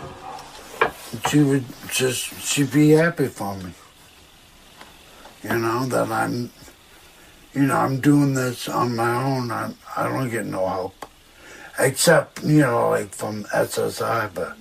With a rhyme scheme reminiscent of classic Ronald Mundesque prose, I was touched to learn about the softer side of Jeff, and I was eager to sit down at the kitchen table to try and get to the core of his smoke-filled existence. Take your jacket off and sit your ass down. All right, let's chat. So, you sit here every day and roll cigarettes? I do. Yet just as I was about to receive a demonstration in cigarette rolling technique, I was met with a regurgitated example of smoking's many ill effects. What is this? It's spit. It's a container full of spit? Yeah, I keep it next to my chair. I keep one here, too. But why? Because I don't want to get up just to spit. But you don't chew or anything. No, but I smoke and I cough and I spit. I have loogies that come up deep in this shit. That is so disgusting. Can you move that, please? Sure. How do you... Thanks. When do you dump this? Whenever it gets full. I mean, how old is the spit in there? Probably like less than a week. Oh, less than a week? Yeah, I do it, I empty it out every week, weekly. Hoping to put an unexpected phlegm sighting behind me, we returned to Jeff's Nicotine Expo. Jeff, do you mind if I move this spit cut a little? Move it. It's very disgusting. You can empty it if you like. No, that's all right. So, talk me through this process. What are you doing right now? I'm packing the tobacco in, and that seems to be nice consistency. And I put I call it a nipple. Put the hole on the nipple. Oh, well, that's a full cigarette. You gotta get an empty one.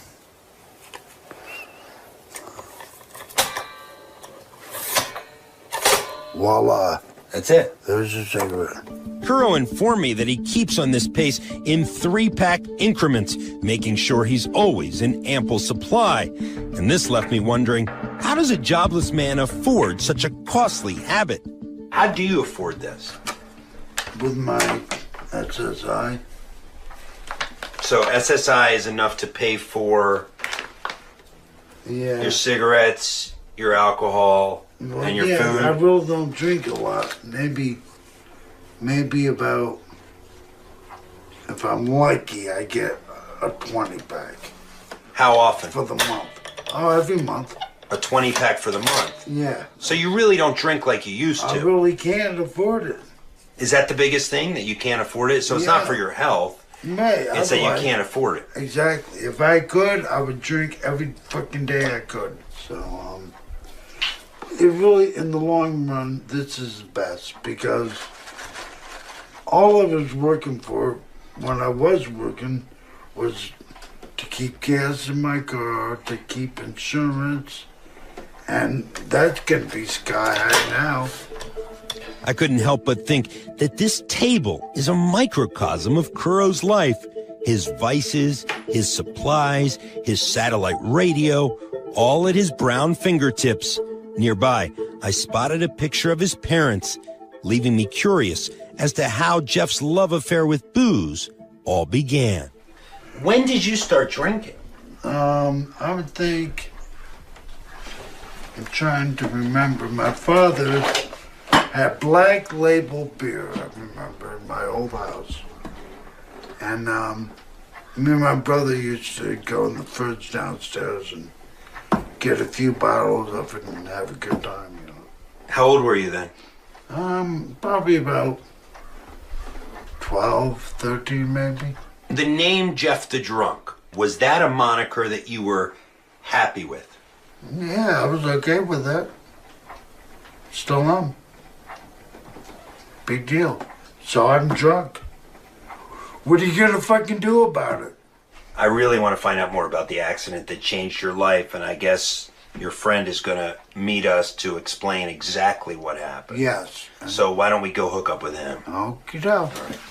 While I could have spent all day mulling around the trailer, I needed to backtrack to the turning point in Jeff's story, the top of the hill, where a liquored-up 19-year-old Kuro first played passenger and eventually victim en route to a local party. We caught up with Jeff's friend Mike, who rode in the back seat during the horrific crash to get his version of a tale that went on to become Stern Show legend. So then we wing out of here. We're going down. This huge hill? Yeah, this hill. We're going down probably. How fast? We hit the bottom. Cops said we were doing about 125 miles an hour. What was Jeff like before the accident? What was he like in high school? Active. Basketball, softball, baseball, played tennis. Outgoing. So this is where it all developed, but why don't we go and see the actual site of the crash? All right. Okay. Yeah. All right. As we traveled down the steep tree-lined path to the site of Jeff's near demise, I couldn't help but note the symbolism in what ensued after Kuro spent a somewhat innocent afternoon drinking beer and playing horseshoes. What once began as a life full of promise soon went rapidly downhill into a ditch-like existence. So, Mike, you come down the hill, and then what do you remember? Well, we get to the bottom of the hill, and then the guy that was driving hits the gas, and then you just hear the motor like, so then we're going. Accelerate. Yeah, I don't know how fast, we were going fast. And then Jeff wanted to see how fast we were going. Inquisitive. And then my buddy there went to turn the dome light on, and when he looked back up, he was riding the side of the ditch here, cranking the wheel, the car just wouldn't come back on the road, and then we ended up... You went off right here? Yep. Right here, actually. Right here, this ditch? Yep. It was at this point, Mike alleges, that the stunned, shell-shocked driver attempted to floor them out of the ditch, inadvertently striking a roadside concrete culvert, which, as local police officials estimated, sent the car flying 50 to 75 feet in the air, and a young Jeff Anthony Kuro crashing through the windshield. And what do you remember? I remember waking up in the hospital about a month and a half later. So you don't remember going down here? Squat, no. And then what did you do, Mike? All I remember is walking down the road here and a car coming up to me and saying, wait right here, we'll be back with an ambulance. Soon after, emergency medical personnel arrived to find Jeff, as Mike recalls, knocking on heaven's door. Tell me exactly what they told you. That he passed away 3 times as we were bringing him down to Albany Med. And they brought him back. Why do you think you survived? I'm a tough motherfucker, I guess. Does it make you angry? Not really. Does it make you sad? Yeah, you know, a little. What's the word I'm looking for? Melancholy. I brought that up out of fucking nowhere. What's the saddest part for you? Just what might have been, but you know, there's no way in turning back. You know. No idea that that would be the last car trip as Jeff Currow. No. Didn't realize it. And back then, you're young and think nothing's gonna, nothing's gonna bother you. Yeah. Till this. Yeah, you think you're invulnerable. Invulnerable. You know what I mean. As I attempted to digest Jeff's somewhat blasé attitude toward this climactic moment in his then young life, I implored him to turn toward the scene of the crash, hoping that he would finally decide to confront his past head on. Who do you blame? The driver. Do you take any responsibility for what happened that night? Oh, yeah, I was there. Just as much my fault as it was his, I guess. The fallout from this real-life story of teenage tragedy left the typically talkative Currow unable to speak. And as Jeff was forced to learn new ways of communicating, one of his infamous signature moves was born. What was that like, watching Jeff have to learn how to... Hard. After talking to him for all these years, then you go visit him and you gotta give him this chart and he's gotta, look at the letters, what he's trying to spell, and he couldn't talk. Like every time he wanted something to drink, and all he could have was an ice cube. That's where the came from, Howard. For most, the events that transpired on that fateful evening would be a wake-up call. But for Jeff the Drunk, it merely lit the wick for a lifetime spent mixing alcohol and motor vehicles, resulting in multiple DUIs, accidents, and the eventual loss of his driver's license. Yet to this day, as I was about to learn, Currow remains largely indifferent to his reckless past. If you had your license right now... Yeah.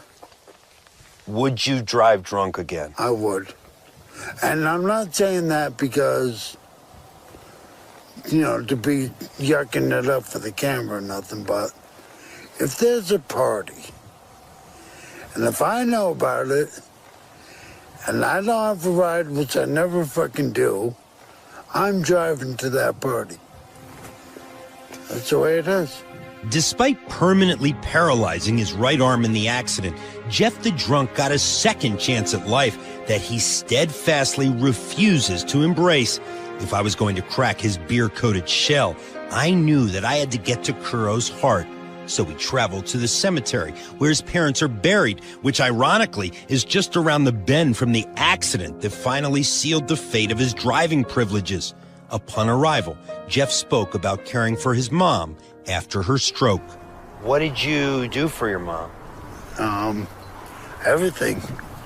Cooked her dinner.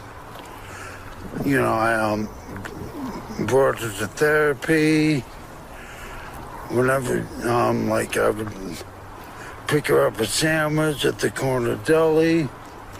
And, whenever she wanted one, How often do you come to the cemetery? Not too often, I must tell you. Well, I don't drive, but besides that, I can't find my way over here much.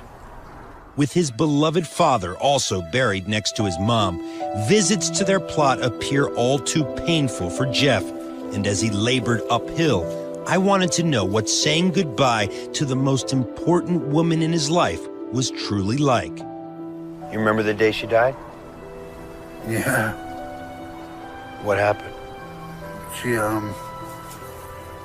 died of lung cancer in Albany Med. Did you get to say goodbye? Yeah. Oh boy. Yeah. I was talking to her. You know, because they say when you can still hear people talking to you, even though you're not responding or nothing. And I said that her old boyfriend called the house, and her eyes opened, and I just started crying and said, "That's it." I was like, "Ma," and I just started crying, and then I left, and that was that. When you look at her here, what do you think about? I'm gonna be right there someday. I got my plot right there. Speaking matter-of-factly about his own mortality, it was obvious that Kuro's apathy was simply a facade, yet another weapon he deploys to dull the pain. Still, I wondered if beneath all of this indifference, is he even aware of how fragile life truly is? You've been so close in many ways to... Yeah. Do you think you'll be more at peace when you're there than you are now? Probably. You know? As the conversation inevitably turned back toward his mother, Jeff told me about the joy she got out of her son's affiliation with the Howard Stern Show. Why do you think she liked it so much? Just, she thought it was neat that I was on Howard. And like, whenever I get mad at Howard, I say, "Oh, fuck you, Howard," and hang up. She say, "You be good to Howard." Did she feel like Howard made you important? Yeah, I would say. Made you relevant? Right. Gave you an identity? Yeah. Yep. That maybe you otherwise wouldn't have had? Right. Very much so. Amid the somber undertones of the graveyard, I learned that Kuro grips tightly to his Jeff the Drunk nickname because of what it represents: salvation by way of the Stern Show. From this, I wanted to know if he feels that his radio role is somehow part of God's grand plan. I believe that people with good intentions wrote a book called the Bible to keep everybody in fucking line. That's how it is. You don't think God had a role in the fact that you survived?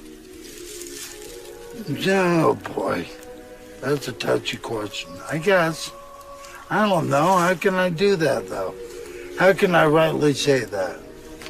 Do you want your gravestone to say, Jeff the Drunk Kuro?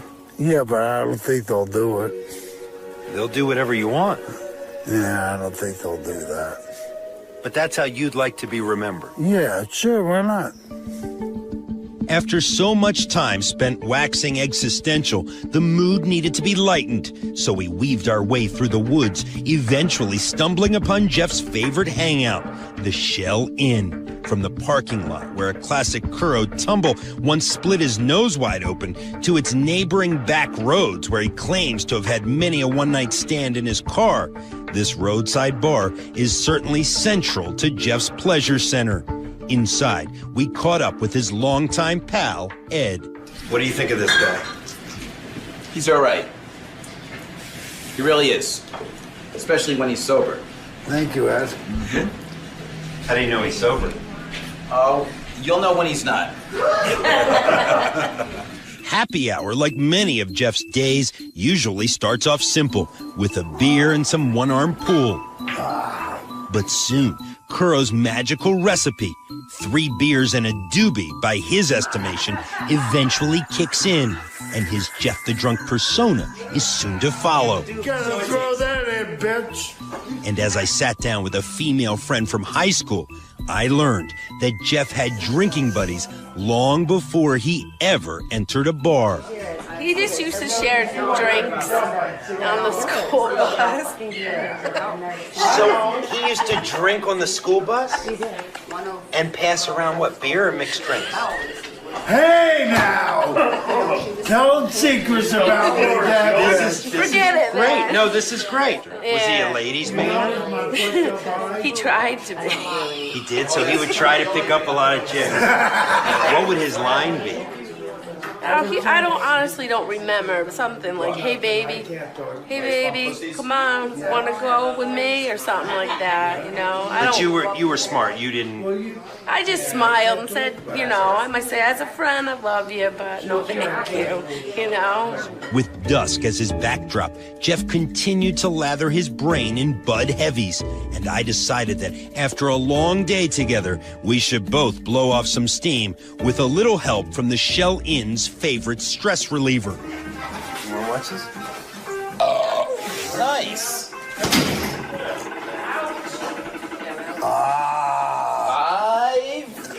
587. Come on. Sandbagging. 587, Jeff. Come on. You're a sandbagging bitch. 587. I ain't gonna beat that. Yeah, you are. What's my old one?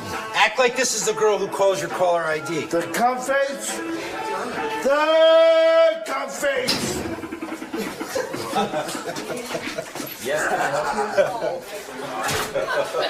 All right.